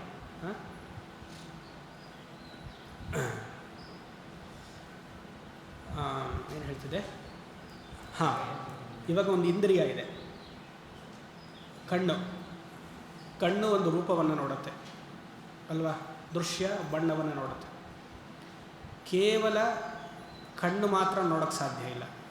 ಹಲವಾರಲ್ಲಿ ಜನಗಳು ಕುರುಡರಿರ್ತಾರೆ. ಕಣ್ಣು ಅನ್ನುವಂತಹ ಗೋಳಕ ಇರುತ್ತೆ, ಆದರೆ ಕಣ್ಣಿಂದ ಹಿಂದೆ ಶಕ್ತಿ ಇರೋದಿಲ್ಲ. ಆ ಶಕ್ತಿ ಸೂರ್ಯನ ಶಕ್ತಿ ಅದಿರೋದಿಲ್ಲ. ಈ ಜಡವಾದ ಗೋಳಕ ಹಿಂದೆ ಆತ್ಮತತ್ವ ಇಲ್ಲ ಅಂದರೆ ಇದು ನೋಡೋಕ್ಕೆ ಸಾಧ್ಯ ಇಲ್ಲ. ಅದರೇನಾಯಿತು? ಆತ್ಮತತ್ವವು ಕಣ್ಣಿಗಿಂತ ಭಿನ್ನವಾಗಿದ್ದು ಫಸ್ಟ್ ಲೆವೆಲ್. ಕಣ್ಣನ್ನು ವ್ಯಾಪಿಸಿ ಕಣ್ಣು ಅನ್ನೋದು ಕಣ್ಣಾಗಿ ಮಾಡಿದ್ದಾನೆ. ಕಣ್ಣು ಯಾತಕ್ಕೆ? ನೋಡೋದಕ್ಕೆ. ಆತ್ಮತತ್ವವು ಇಲ್ಲ ಅಂದರೆ ಕಣ್ಣು ಕಣ್ಣಾಗಿರೋಕ್ಕೆ ಸಾಧ್ಯ ಇಲ್ಲ. ಆತ್ಮತತ್ವವು ಕಣ್ಣಿಗಿಂತ ಭಿನ್ನವಾಗಿರಬೇಕು. ಅದೇ ರೀತಿಯಾಗಿ ಕಣ್ಣನ್ನು ವ್ಯಾಪಿಸಿರಬೇಕು, ಮತ್ತು ನೋಡಬೇಕು, ರೂಪವಾಗಿರಬೇಕು. ಮನಸ್ಸಲ್ಲಿ ವೃತ್ತಿಗಳಿದೆ, ಹಲವಾರು ವೃತ್ತಿಗಳು ತಾನೇ ಮನಸ್ಸು. ಆತ್ಮತತ್ವವು ಅರಿವಿನ ಸ್ವರೂಪವು, ನನ್ನ ಸ್ವರೂಪವು. ನಾನು ಮನಸ್ಸಿಗಿಂತ ಭಿನ್ನವಾಗಿದ್ದೀನಿ. ಮನಸ್ಸು ಅಂದರೆ ವೃತ್ತಿಗಳಿಗಿಂತ ಭಿನ್ನವಾಗಿದ್ದೀನಿ. ವೃತ್ತಿ ತಾನಾಗಿ ಇರೋಕ್ಕೆ ಸಾಧ್ಯವಾ? ವೃತ್ತಿಗಳು ಜಡ. ಆ ವೃತ್ತಿಯನ್ನು ವೃತ್ತಿ ಯಾವುದನ್ನು ಆಶ್ರಯಿಸುತ್ತೆ? ಆತ್ಮವನ್ನು ಆಶ್ರಯಿಸುತ್ತೆ. ನಾನು ಭಿನ್ನವಾಗಿದ್ದು ಮನಸ್ಸನ್ನು ವ್ಯಾಪಿಸಿರಬೇಕು, ಭಿನ್ನವಾಗಿರಬೇಕು, ಮನಸ್ಸನ್ನು ವ್ಯಾಪಿಸಿರಬೇಕು. ಮತ್ತು ಆ ಮನಸ್ಸಿನಲ್ಲಿ ವೃತ್ತಿಗಳಿದೆ ಅಂತ ಮನಃಪೂರ್ವಕವಾಗಿರಬೇಕು. ಮನಸ್ಸು ಏನು ಕ್ರಿಯೆ ಮಾಡ್ತಿದೆಯೋ ಆ ರೀತಿಯಾಗಿ ಮೈಂಡ್ಫುಲ್ ಆಗಿರಬೇಕು, ಮತ್ತು ಯಾವುದಕ್ಕೂ ಅಂಟಿಲ್ಲ. ಗೊತ್ತಾಗ್ತಿದೆಯಾ? ಇನ್ನೊಂದ್ಸತಿ ಹೇಳ್ತೇನೆ. I am the consciousness. I ಅಂತಂದರೆ ಆತ್ಮಸ್ವರೂಪ, ಶುದ್ಧ ಚೈತನ್ಯ, ಅರಿವಿನ ಸ್ವರೂಪ. ಇಲ್ಲಿವರೆಗೂ ಯಾರಿಗೂ ತೊಂದರೆ ಇಲ್ಲ ಅಲ್ವಾ? ನಾನು ಅನ್ನೋದು ಶರೀರ ಮನಸ್ಸು ಅಲ್ಲ, ಶರೀರ ಮನಸ್ಸಿಗಿಂತ ಭಿನ್ನವಾಗಿರುವಂತಹ ಶುದ್ಧ ಚೈತನ್ಯ. I am the consciousness. Point number 1. I am different from the mind. Point number 2. ನಾನು ಮನಸ್ಸಿಗಿಂತ ಭಿನ್ನವಾಗಿದ್ದೀನಿ. ಮನಸ್ಸು ಅಂದ್ರೇನೋ ಡ್ಯಾಶ್ ಹಾಕ್ಕೊಳ್ಬೇಕು. ಮನಸ್ಸು ಅಂದರೆ ವೃತ್ತಿಗಳು, thoughts. I am the consciousness principal.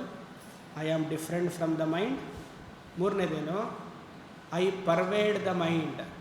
ಮನಸ್ಸಿನ ಪೂರತಿ. ಮನಸ್ಸಿನಲ್ಲಿ ಹಲವಾರು ವೃತ್ತಿಗಳಿದೆ. ಹಲವಾರು ವೃತ್ತಿಗಳಲ್ಲಿಯೂ ನಾನು ಸರ್ವವ್ಯಾಪಿಯಾಗಿಬಿಟ್ಟಿದ್ದೀನಿ.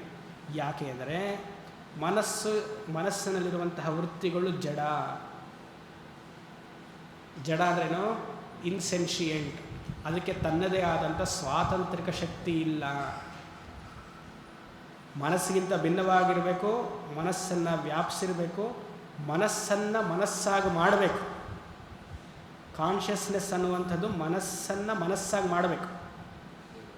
ಯಾವಾಗ ಮನಸ್ಸು ಮನಸ್ಸಾಗಿ ಮಾಡುತ್ತೋ ಮನಸ್ಸು ಆ್ಯಕ್ಟಿವ್ ಆಗಿರುತ್ತೆ. ಮನಸ್ಸು ತಾನಾಗೆ ಆ್ಯಕ್ಟಿವ್ ಆಯಿತಾ? ಆಗಲ್ಲ. ಯಾಕೆ? ಮನಸ್ಸಿನಲ್ಲಿರೋದು ವೃತ್ತಿಗಳು ಜಡ. ಶುದ್ಧ ಚೈತನ್ಯದ ಅವಲಂಬನೆ ಇಲ್ಲ ಅಂತಂದರೆ ಮನಸ್ಸಾಗಿರೋಕ್ಕೆ ಸಾಧ್ಯವಿಲ್ಲ. ಅದನ್ನೇ ಇಲ್ಲಿ ಹೇಳ್ತಾರೆ. ಎಲ್ಲಿ ಹೇಳ್ತಿದ್ದಾರೆ? ಕೇನೋಪನಿಷತ್ತಲ್ಲಿ ಎನ್ ಮನಸಾನ ಮನುತೆ. ಅದಕ್ಕೆ ಚಿಂತನೆ ತುಂಬ ಅವಶ್ಯಕತೆ. ಶುರುನಲ್ಲಿ ಆ ಜಪ ಮಾಡು, ಇದು ಮಾಡು, ಸರಿ, ಅದೆಲ್ಲ ಬಂದ್ಬಿಡುತ್ತೆ ನಮ್ಗೆ. ಯಾಕಂದರೆ ದ್ವೈತ ಈಸಿಯಾಗಿ ಅರ್ಥ ಆಗಿಬಿಡುತ್ತೆ. ಇದು ತುಂಬ ಕ್ಲಿಷ್ಟಕರವಾಗಿದೆ. ಇದು ಬಾಲಪಾಠ. ಈಗ ಹರ್ದರ್ಶನ ನಮ್ಮಲ್ಲಿ ಓದ್ಬಿಟ್ರೆ ತಲೆ ಮೇಲೆ ಹೋಗುತ್ತದು ಎಲ್ಲ ಫುಲ್ ಟಾಸ್ ಅಥವಾ ಬೌನ್ಸರ್. ಎನ್ ಮನಸಾನ ಮನುತೆ ಏನಾಹುರ್ಮನೋಮತಂ ತದೇವಂ ಬ್ರಹ್ಮತ್ವಂ ವಿದ್ದಿ ನೇದಂ ಯದಿದಮುಪಾಸತೆ ಅಂತ ಕೇನೋಪನಿಷತ್ತು ಹೇಳ್ತು. ಅಂದ್ರೇನು? ಚಿತ್ವದರ್ಶನಂ ತತ್ವದರ್ಶನಂ. ಮನಸ್ಸಿನಲ್ಲಿ ಆತ್ಮ ಚೈತನ್ಯ ಇದೆ. ಮನಸ್ಸು ನಿಜವಾಗ್ಲೂ ಬೆಳಗ್ತಾ ಇದೆ ಅಂತಂದರೆ ಆತ್ಮ ಚೈತನ್ಯದಿಂದಲೇ ಬೆಳಗ್ತಾ ಇದೆ ಹೊರತು ಪ್ರತ್ಯೇಕವಾಗಿ ಬೆಳಗಕ್ಕೆ ಸಾಧ್ಯ ಇಲ್ಲ. 17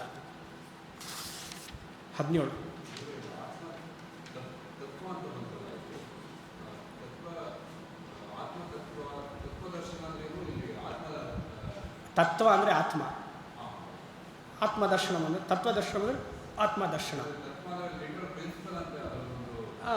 ಅದು ತೊಗೊಳ್ಬೋದು. ರಿಯಾಲಿಟಿ ಪ್ರಿನ್ಸಿಪಲ್ ಅದು ತೊಗೊಳ್ಬೋದು. ಆತ್ಮನೇ ಪ್ರಿನ್ಸಿಪಲ್ ಆಗೋದು. ಮುಖ್ಯ ಅಂತ ಅರ್ಥ. ಪ್ರಿನ್ಸಿಪಲ್ ಅಂದ್ರೇನು? ಮುಖ್ಯ ಅಂತ ಅರ್ಥ ತಾನೆ. ರಿಯಾಲಿಟಿ ಅಂದ್ರೇನು? ವಾಸ್ತವಾಂಶ ಅಂತ ಅರ್ಥ. ಆತ್ಮವೇ ವಾಸ್ತವ ಆಗಿರುವಂಥದ್ದು ಅಂತ ಹಾಗೂ ತಗೊಳ್ಬೋದು. 17 ಮಾನಸಂ ತು ಕಿಂ ಮಾರ್ಗಣೆ ಕೃತೆ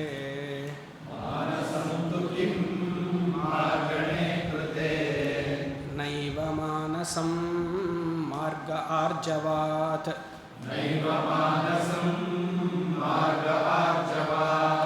ವೃತ್ತಯಸ್ತ್ವಹಂ ವೃತ್ತಿಮಾಶ್ರಿತಾಃ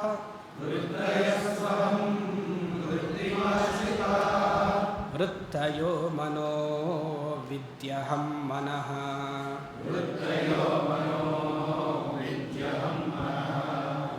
ಈಗ ಒಂದು ವಿಚಾರವನ್ನು ಮಾಡ್ತಿದ್ದಾರೆ. ಯಾಕಂದರೆ ಹಿಂದಿನ ಶ್ಲೋಕದಲ್ಲಿ ಚಿತ್ವದರ್ಶನಂ ತತ್ವದರ್ಶನಂ ಅಂತ ಹೇಳಿದ್ರು. ಅಲ್ಲಿ ಚಿತ್ ಅಂತ ಬಂದರೆ ಚಿತ್ ಅಂತಂದರೆ ಮನಸ್ಸಿನಲ್ಲಿ ವೃತ್ತಿಗಳು. ಇಲ್ಲಿ ಹೇಳ್ತಿದ್ದಾರೆ ಮನಸ್ಸಿನ ವಿಚಾರ ಮಾಡು. ಮನಸ್ಸಿನ ವಿಚಾರ ಹೇಗೆ ಮಾಡೋದು? ನಿಜವಾಗ್ಲೂ ಮನಸ್ಸಿದೆಯಾ ಅಂತ ಕೇಳ್ಕೊ ಅಂತ ಹೇಳ್ತಿದ್ದಾರೆ ಇಲ್ಲಿ 17, 18ರಲ್ಲಿ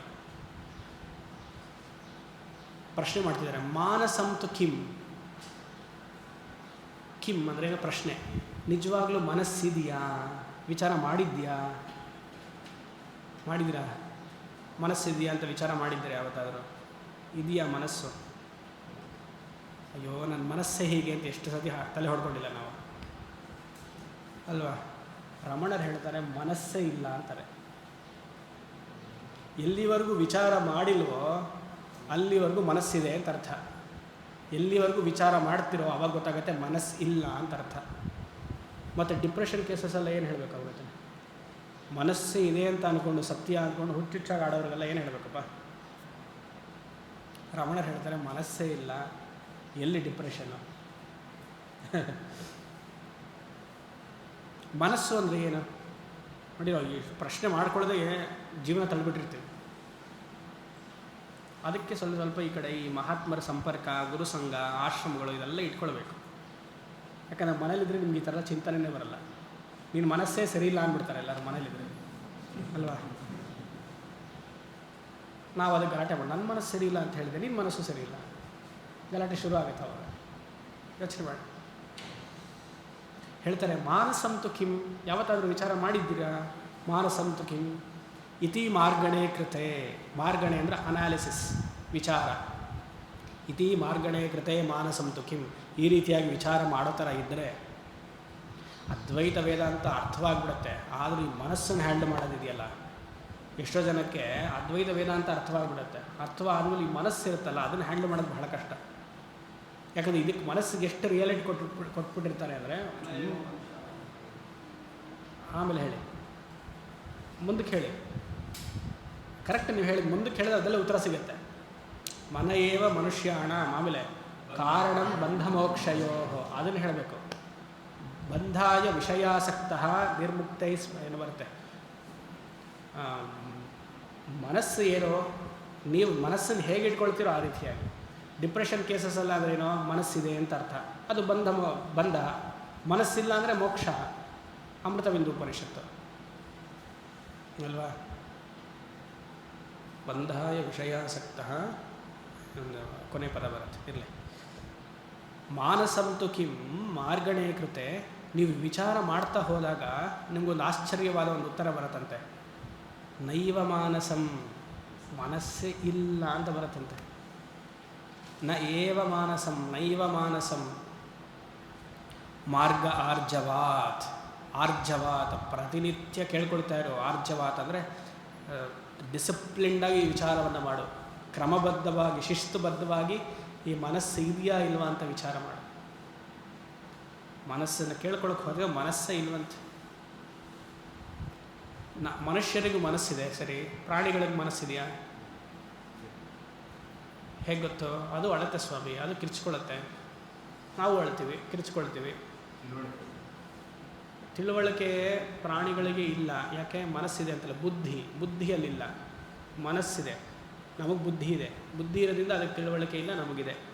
ಆದರೆ ನಾವು ತಿಳುವಳಿಕೆ ಜೊತೆಗೆ ನಡ್ಕೊಳ್ತೀವ? ನಾವಲ್ಲ. ಆ ಥರ ಇದ್ದಿದ್ದು ತಿಳುವಳಿಕೆಯಿಂದ ನಾವು ನಡ್ಕೊಳ್ಳಿದ್ರೆ ಡಿ ವಿ ಜಿ ಹಾಗೆ ಬರೆಯೋರ?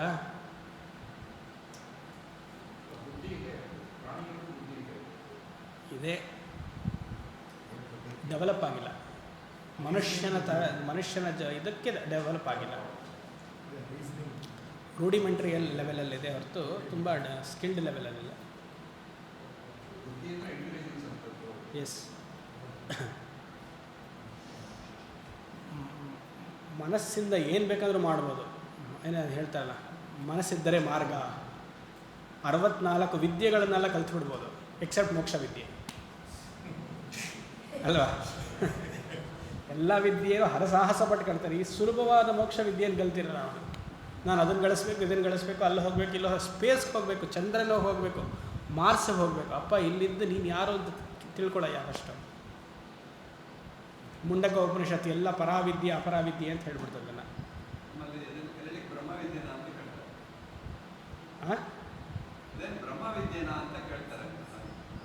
ಮನಸ್ಸನ್ನು ಚಿಂತನೆ ಮಾಡೋದ?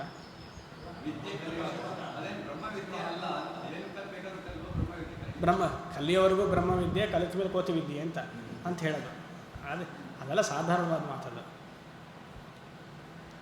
ಅಲ್ವಾ. 64 ವಿದ್ಯೆಯನ್ನು ಈ ಮನಸ್ಸು ಕಲಿಯುತ್ತೆ. ಆಕಾಶಕ್ಕೆ ಹೋಗುತ್ತೆ, ಚಂದ್ರನುಗಳ ಸೂರ್ಯ ಯಾವತ್ತು ಸಾಯತ್ತೆ ಅಂತ ಈತ ಕೂತ್ಕೊಂಡು ಗ್ರೀನ್ವಿಚ್ಚಲ್ಲಿ ಲಂಡನಲ್ಲಿ ಹೇಳ್ತಾನೆ. ಇಷ್ಟು ವರ್ಷಕ್ಕೆ ಸೂರ್ಯ ಹೋಗುತ್ತಂತೆ, ಇವಾಗೆಲ್ಲ ಕಮ್ಮಿ ಆಗ್ತಿದೆ, ಗ್ಲೋಬಲ್ ವಾರ್ಮಿಂಗ್ ಆಗ್ತಿದೆ ಅಂತ. ನಿನ್ನ ವಾರ್ಮಿಂಗ್ ಯಾವಾಗ ಆಗ್ತಿದೆಯಪ್ಪ? ನಿನ್ನ ಮನಸ್ಸು ಯಾವಾಗ ಇದೆಯಾ ಇಲ್ಲ ಅಂತ ವಿಚಾರ ಮಾಡಿಲ್ವಲ್ಲ ಅಲ್ವಾ. ಯೋಚನೆ ಮಾಡಿ. ನೈವ ಮಾನಸಂ, ಎಷ್ಟು ಒಳ್ಳೆ ಪದ ಅದು. ವಿಚಾರ ಮಾಡ್ತಿದ್ದಾಗ ನಿಮಗೆ ನೈವ ಮಾನಸಂ. ಯಾಕೆ ಹಾಗೆ ವಿಚಾರ ಮಾಡಬೇಕು? ಏನು ಮನಸ್ಸು? 18ನೇ ಶ್ಲೋಕದಲ್ಲಿ ಹೇಳ್ತಾರೆ, ಮನಸ್ಸು ಪೂರ್ತಿ ವೃತ್ತಿಗಳನ್ನು ತೆಗೆದುಬಿಡಿ. ಮನಸ್ಸಿನಲ್ಲಿ ವೃತ್ತಿಗಳನ್ನ ತೆಗೆದುಬಿಡಿ. ಮನಸ್ಸಾಗಿರುತ್ತಾ? ಹಲವಾರು ವೃತ್ತಿಗಳಿರುತ್ತೆ ಮನಸ್ಸಲ್ಲಿ. ವೃತ್ತಿಯೇ ಮನಸ್ಸಲ್ಲ, ಹಲವಾರು ವೃತ್ತಿಗಳಿರುತ್ತೆ. ವೃತ್ತಿ ಅಂದರೆ ಥಾಟ್ಸ್.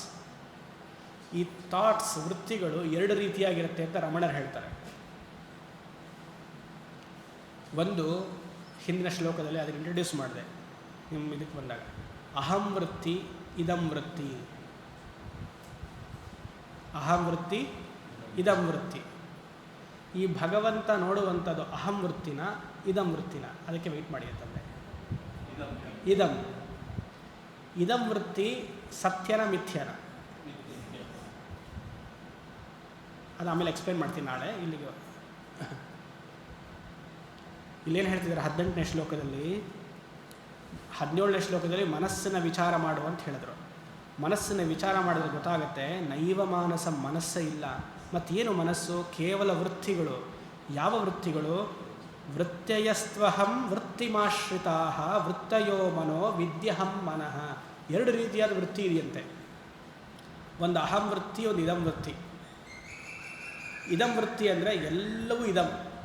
ಯಾವುದಲ್ಲ ಇದಂ? ನೀವು ಯಾವುದನ್ನೆಲ್ಲ ನೋಡ್ತೀರೋ ಅದೆಲ್ಲ ಇದಮ್ಮೆ. ಕಣ್ಣು ತೆಗೆದು ನೋಡೋದು ಇದಮ್ಮಲ್ಲ, ಕಣ್ಣು ಮುಚ್ಚಿ ನೋಡಿದ್ರೂ ಇದಮ್ಮೆ.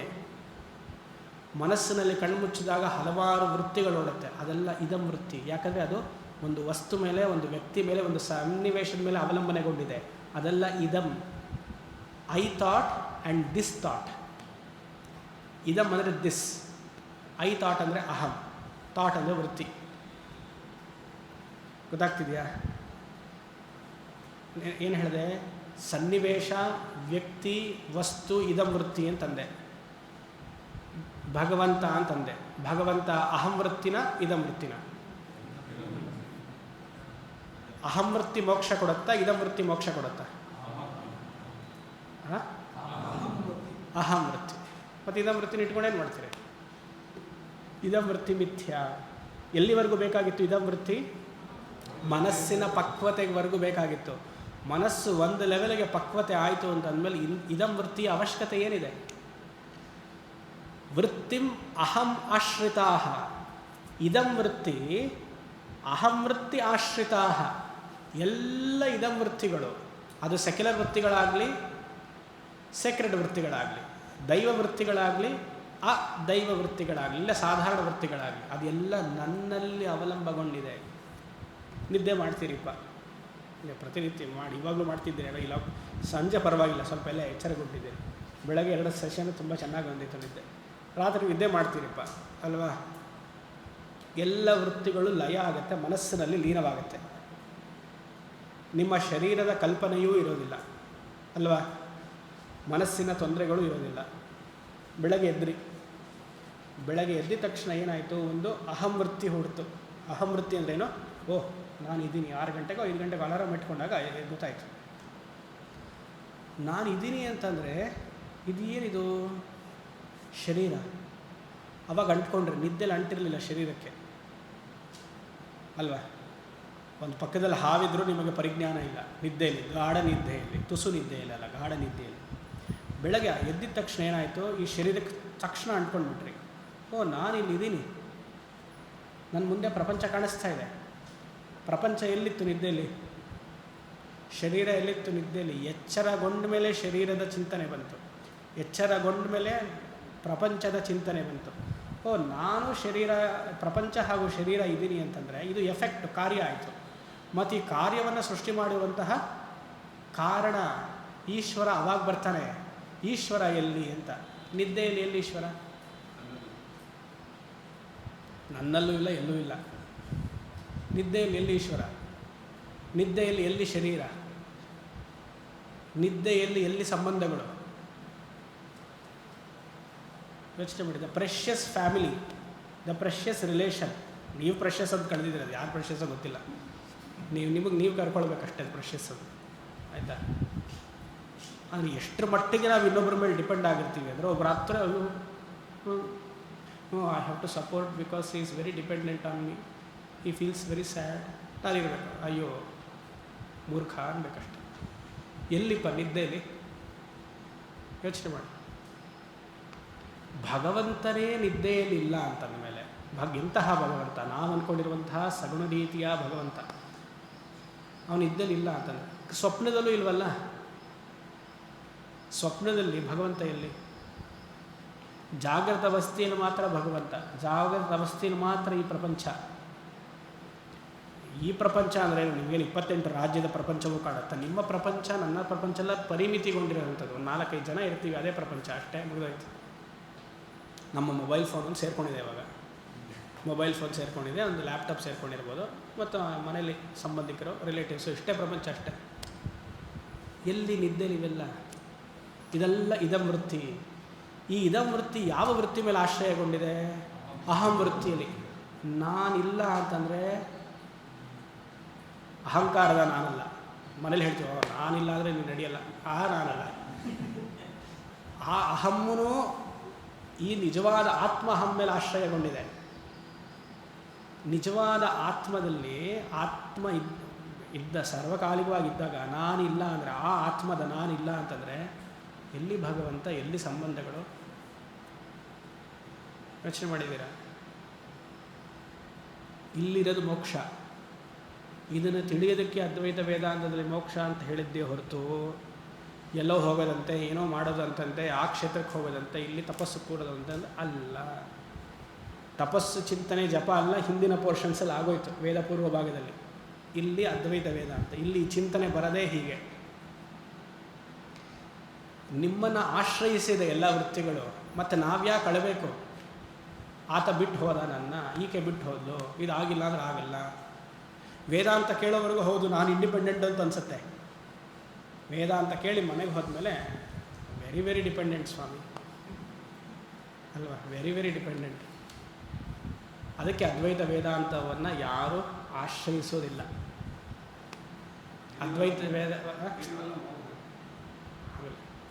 ಅದ್ವೈತ ವೇದಾಂತವನ್ನು ಎಲ್ಲೋ ಬೆರಳೆಣಿಕೆಯಲ್ಲಿ ಮಾತ್ರ ಅದನ್ನು ಪ್ರಶಂಸೆ ಮಾಡೋದು ತುಂಬ ಕಷ್ಟ. ಅದರ ಕ್ಯೂರಿಯಾಸಿಟಿ ಇದೆ, ಆಸಕ್ತಿ ಇದೆ ಕೇಳಬೇಕು ಅಂತ. ಆಚರಣೆ ತರೋದು ಬಹಳ ಕಷ್ಟ. ಯಾಕೆ ಕಷ್ಟ ಅಂತಂದರೆ ಕಷ್ಟ ಮಾಡ್ಕೊಂಡು ಬಿಟ್ಟಿದ್ದೀವಿ ನಾವು. ತಪ್ಪು ಕಲ್ಪನೆಯೇ ಸತ್ಯ ಅಂತ ಅಂದ್ಕೊಂಡು 40-50 ವರ್ಷಗಳು ಅದನ್ನು ತಾಳ್ಬಿಟ್ಟಿದ್ದೀವಿ ನಾವು. ಈಗ ಯಾರೊಬ್ಬರು ಸ್ವಾಮಿ ಬಂದು ಈ ಬಿಸಿಲಲ್ಲಿ ಹೇಳಿಬಿಟ್ರೆ ಅದು ಕೇಳಿಬಿಡ್ತೀವ? ಮ್ಯಾಕ್ಸಿಮಮ್ ನೀವೇನು ಹೇಳ್ತೀರಾ ಗೊತ್ತಾ? ಮನೆಗೆ ಹೋದ್ಮೇಲೆ ತುಂಬ ಚೆನ್ನಾಗಿ ಹೇಳಿದ್ರು ರೀ ಅವರು, ಆದರೆ ಫಾಲೋ ಮಾಡೋಕ್ಕಾಗಲ್ಲ ರೀ, ಈಗೆಲ್ಲ ಆಗಲ್ಲ ರೀ. ಅವ್ರು ಹೇಳ್ತಾರೆ, ಅವರೇನೋ ಹೇಳ್ತಾರೆ, ಅವ್ರಿಗೆ ಚಿಕ್ಕ ವಯಸ್ಸಲ್ಲೇನೋ ಆಗಿತ್ತಂತೆ, ಅವ್ರ ಸಂಸ್ಕಾರ ಏನೋ ಆಗಿತ್ತಂತೆ, ನಮಗೆಲ್ಲ ಆಗಲ್ಲ ಅಷ್ಟೇ. ಕೊನೆಗೆ ನಮ್ಮ ಕ್ರೆಡಿಟ್ ಏನಂದರೆ ಅದ್ವೈತ ವೇದಾಂತ ಫಾಲೋ ಮಾಡೋಕ್ಕಾಗಲ್ಲ. ಎಷ್ಟೊತ್ತೋ ಈ ಥರ ಗಂಟ್ಲೆಲ್ಲ ಇದು ಮಾಡ್ಕೊಂಡು ಹೇಳಿದ್ರು ಕೊನೆಗೆ ಬರುವಂಥದ್ದು ಇದೆ. ಇದು ನಮಗೆ ಅಂತಲ್ಲ, ಎಲ್ಲರಿಗೂ ಕಾಲದಿಂದ ಹೀಗೆ ಆಯಿತು. ನಮ್ಮ ಹ್ಯಾಬಿಚುವಲ್ ಪ್ಯಾಟ್ರನ್ಸ್ ಯಾವತ್ತು ನಾವು ಬ್ರೇಕ್ ಮಾಡಲ್ವೋ ಅಲ್ಲಿವರೆಗೂ ಅದ್ವೈತ ವೇದಾಂತ ಸಿದ್ಧಿಸೋದಿಲ್ಲ ನಮಗೆ. ನಾನು ಹೀಗೂ ಇರ್ತೀನಿ ಹಾಗೂ ಇರ್ತೀನಿ ಅನ್ನೋದು ಸಾಧ್ಯವೇ ಇಲ್ಲ. ಒಂದೇ ಮಾರ್ಗ ಅದ್ವೈತ ವೇದಾಂತದಲ್ಲಿ, ಅಹಂ ವೃತ್ತಿ ಆಶ್ರಿತ. ಅಹಂ ವೃತ್ತಿ ಅಂದರೆ ಅಹಂ ಆತ್ಮ ವೃತ್ತಿ ಇತಿ ಆಶ್ರಿತ. ಯಾವ ಅಲ್ಲಿಗೆ ಮಾಡ್ತೀನೋ ಅವಾಗಲೇ ಸಾಧನೆ ಸ್ಟಾರ್ಟ್.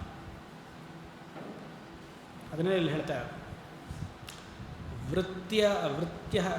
ವೃತ್ತಯಸ್ತ್ವಹಂ, group of ವೃತ್ತಿಸ್. ಅಹಂ ವೃತ್ತಯಸ್ತ್ವಹಂ ವೃತ್ತಿಮಾಶ್ರಿತಾ. ಎಲ್ಲ ವೃತ್ತಿಗಳು, ಅಹಂ ವೃತ್ತಿಗಳು ಇದಂ ವೃತ್ತಿಯನ್ನು ಸೇರಿಸ್ಕೊಂಡಿದೆ, ಆಶ್ರಯ ಮಾಡ್ತಿಲ್ಲ. ನಾನು ಅಹಂ ವೃತ್ತಿ, ನನ್ನ ಆಶ್ರಯದಲ್ಲಿ ಈ ವೃತ್ತಿಗಳೆಲ್ಲ ಇದೆ. ಈ ವೃತ್ತಿಗಳೆಲ್ಲ ಇರೋದಕ್ಕೆ ವೃತ್ತಯೋ ಮನಃ, ಅದಕ್ಕೆ ಮನಸ್ಸು ಅಂತ ಕರಿತಾ ಇದ್ದೀವಿ. ನಿಜವಾಗ್ಲೂ ಶುರು ಮಾಡಿದ್ದಲ್ಲಿ ನಾವು ಮನಸ್ಸಿದೆಯಾ ಇಲ್ವಾ ಅಂತ. ವೃತ್ತಿಗಳು ಮಾತ್ರ ಮನಸ್ಸು. ಆ ವೃತ್ತಿಗಳಲ್ಲಿಯೂ ಅಹಂ ವೃತ್ತಿ ಇದಂ ವೃತ್ತಿ ಎಲ್ಲವೂ ಇದಂ ವೃತ್ತಿನೇ. ನೀವು ಕೈಲಾಸ ಮಾನಸ ಸರೋವರ್ಗೆ ಹೋಗಿ ಇದಂ ವೃತ್ತಿ ಆಯಿತಾ, ವೈಕುಂಠಕ್ಕೆ ಹೋಗಿ ಇದಂ ವೃತ್ತಿನ ಅಹಂ ವೃತ್ತಿನ, ಇಷ್ಟೇ ಮುಗಿದೋಯ್ತು ವೇದಾಂತ. ಯಾವುದೆಲ್ಲ ನೀವು ನೋಡ್ತಿದ್ದೀರೋ ಅದೆಲ್ಲ ಇದಂ ವೃತ್ತಿ. ಇದಂ ವೃತ್ತಿ ಬಂದು ಹೋಗುವಂಥದ್ದು, ತಾತ್ಕಾಲಿಕ, ಜಾಗೃತ ಅವಸ್ಥೆಯಲ್ಲಿ ಮಾತ್ರ ಇರುವಂಥದ್ದು. ಅದಕ್ಕೆ ಅದು ಮಿಥ್ಯ. ನನ್ನ ಸಂಬಂಧಗಳು ಮಿಥ್ಯ ಆಗೋಗುತ್ತೆ, ನನ್ನ ಬ್ಯಾಂಕ್ ಅಕೌಂಟ್ ಮಿಥ್ಯ ಆಗೋಗುತ್ತೆ. ಕೇಳಿದ್ರೆ ಭಯ ಆಗುತ್ತೆ ನಿಮಗೆ ಇವೆಲ್ಲ. ಮ್ಯೂಚುವಲ್ ಫಂಡ್ಸ್ ಮಿಥ್ಯ ಆಗೋಗುತ್ತೆ, ಸ್ಟಾಕ್ ಮಾರ್ಕೆಟ್ ಹೊರಟೋಗುತ್ತೆ. ಹೇಗಿದ್ರು ಇವಾಗ ನೆಲ ಕಚ್ಚಿದೆ ಸ್ವಾಮಿ, ಸ್ಟಾಕ್ ಮಾರ್ಕೆಟ್ಸ್ ಎಲ್ಲ ಕಮ್ಮಿ ಆಗೋಗಿದೆ ಇವಾಗ. ಇಷ್ಟೆಲ್ಲ ಇನ್ವೆಸ್ಟ್ ಮಾಡಿದ್ದೆ, ಯಾರೊಬ್ಬರು ಬಂದು ಹೇಳಿದ್ರೆ ಎಲ್ಲ ಕಡೆ ಇನ್ವೆಸ್ಟ್ ಮಾಡಿದ್ದೆ, ಈ ಗಲ್ಫ್ ವಾರ ಆದಮೇಲೆ ಎಲ್ಲ ಹೋಯಿತು. ನೀವು ಗೋಲ್ಡ್ ಏನಾದ್ರು ತೊಗೊಳ್ಬೇಕಾಗಿದ್ರೆ ಇವಾಗ ರೈಟ್ ಟೈಮ್ ಗೋಲ್ಡ್ ತೊಗೊಳಕ್ಕೆ. ದುಬಾಯಲ್ಲಿ ಅಷ್ಟು ಇದಾಗಿರೋದ್ರಿಂದ ಗೋಲ್ಡೆಲ್ಲ ತುಂಬ ಚೀಪಾಗಿ ಸೇಲ್ ಮಾಡ್ತಾಯಿದ್ದಾರೆ. ತೊಗೊಳ್ಳೋತರಿದ್ರೆ ನಿಮ್ಗೆ ಯಾರು ಫ್ರೆಂಡ್ಸ್ ಇದ್ದರೆ ಹೇಳಿ ತರಿಸ್ಬಿಡಿ. 15,000 ರೂಪಾಯಿ ಇದೆ ಒಂದು ಗ್ರಾಮು, ಅರ್ಧ ರೇಟಿಗೆ ಸಿಗ್ತಾಯಿದೆ ಇವಾಗಲ್ಲಿ. ಯೋಚನೆ ಮಾಡಿ ಅಲ್ಲ. ಬೆಳಗ್ಗೆ ಒಬ್ಬರು ಹೇಳಿದ್ರು, ಒಬ್ಬರು ಅಮ್ಮ ಫೋನ್ ಮಾಡಿದ್ರು, ಸ್ವಾಮೀಜಿ ನಿಮ್ಗೆ ಏನಾದ್ರು ಬೇಕಾ ಗೋಲ್ಡು ಅಂತ. ಎಲ್ಲ ತಂದುಬಿಡಿ ಮಾತಾಡಿ. ಯೋಚನೆ ಮಾಡಿ, ಅಷ್ಟು ಚೀಪಾಗಿ ಸಿಗ್ತಾಯಿದೆ ಅಂತ. ಎಲ್ಲವೂ ಇದಂ ವೃತ್ತಿ. ವೃತ್ತಯ ಮನಃ ವಿದ್ಯಹಂ ಇತಿ ವಿದ್ಧಿ. ಇದನ್ನು ತಿಳಿದುಕೋ. ಅಹಂ ವೃತ್ತಿ ಇದಂ ವೃತ್ತಿ. ಅಹಂಕಾರ ವಿಚಾರ ನಾಳೆ ಮುಂದುವರ್ಸೋಣ. 6:30 ಆಯಿತು. ಓಂ ಶಂ ಅಸತೋಮ ಸದ್ಗಮಯ ತಮಸೋಮ ಜ್ಯೋತಿರ್ಗಮಯ ಮೃತ್ಯೋರ್ಮಾಮೃತಂ ಗಮಯ.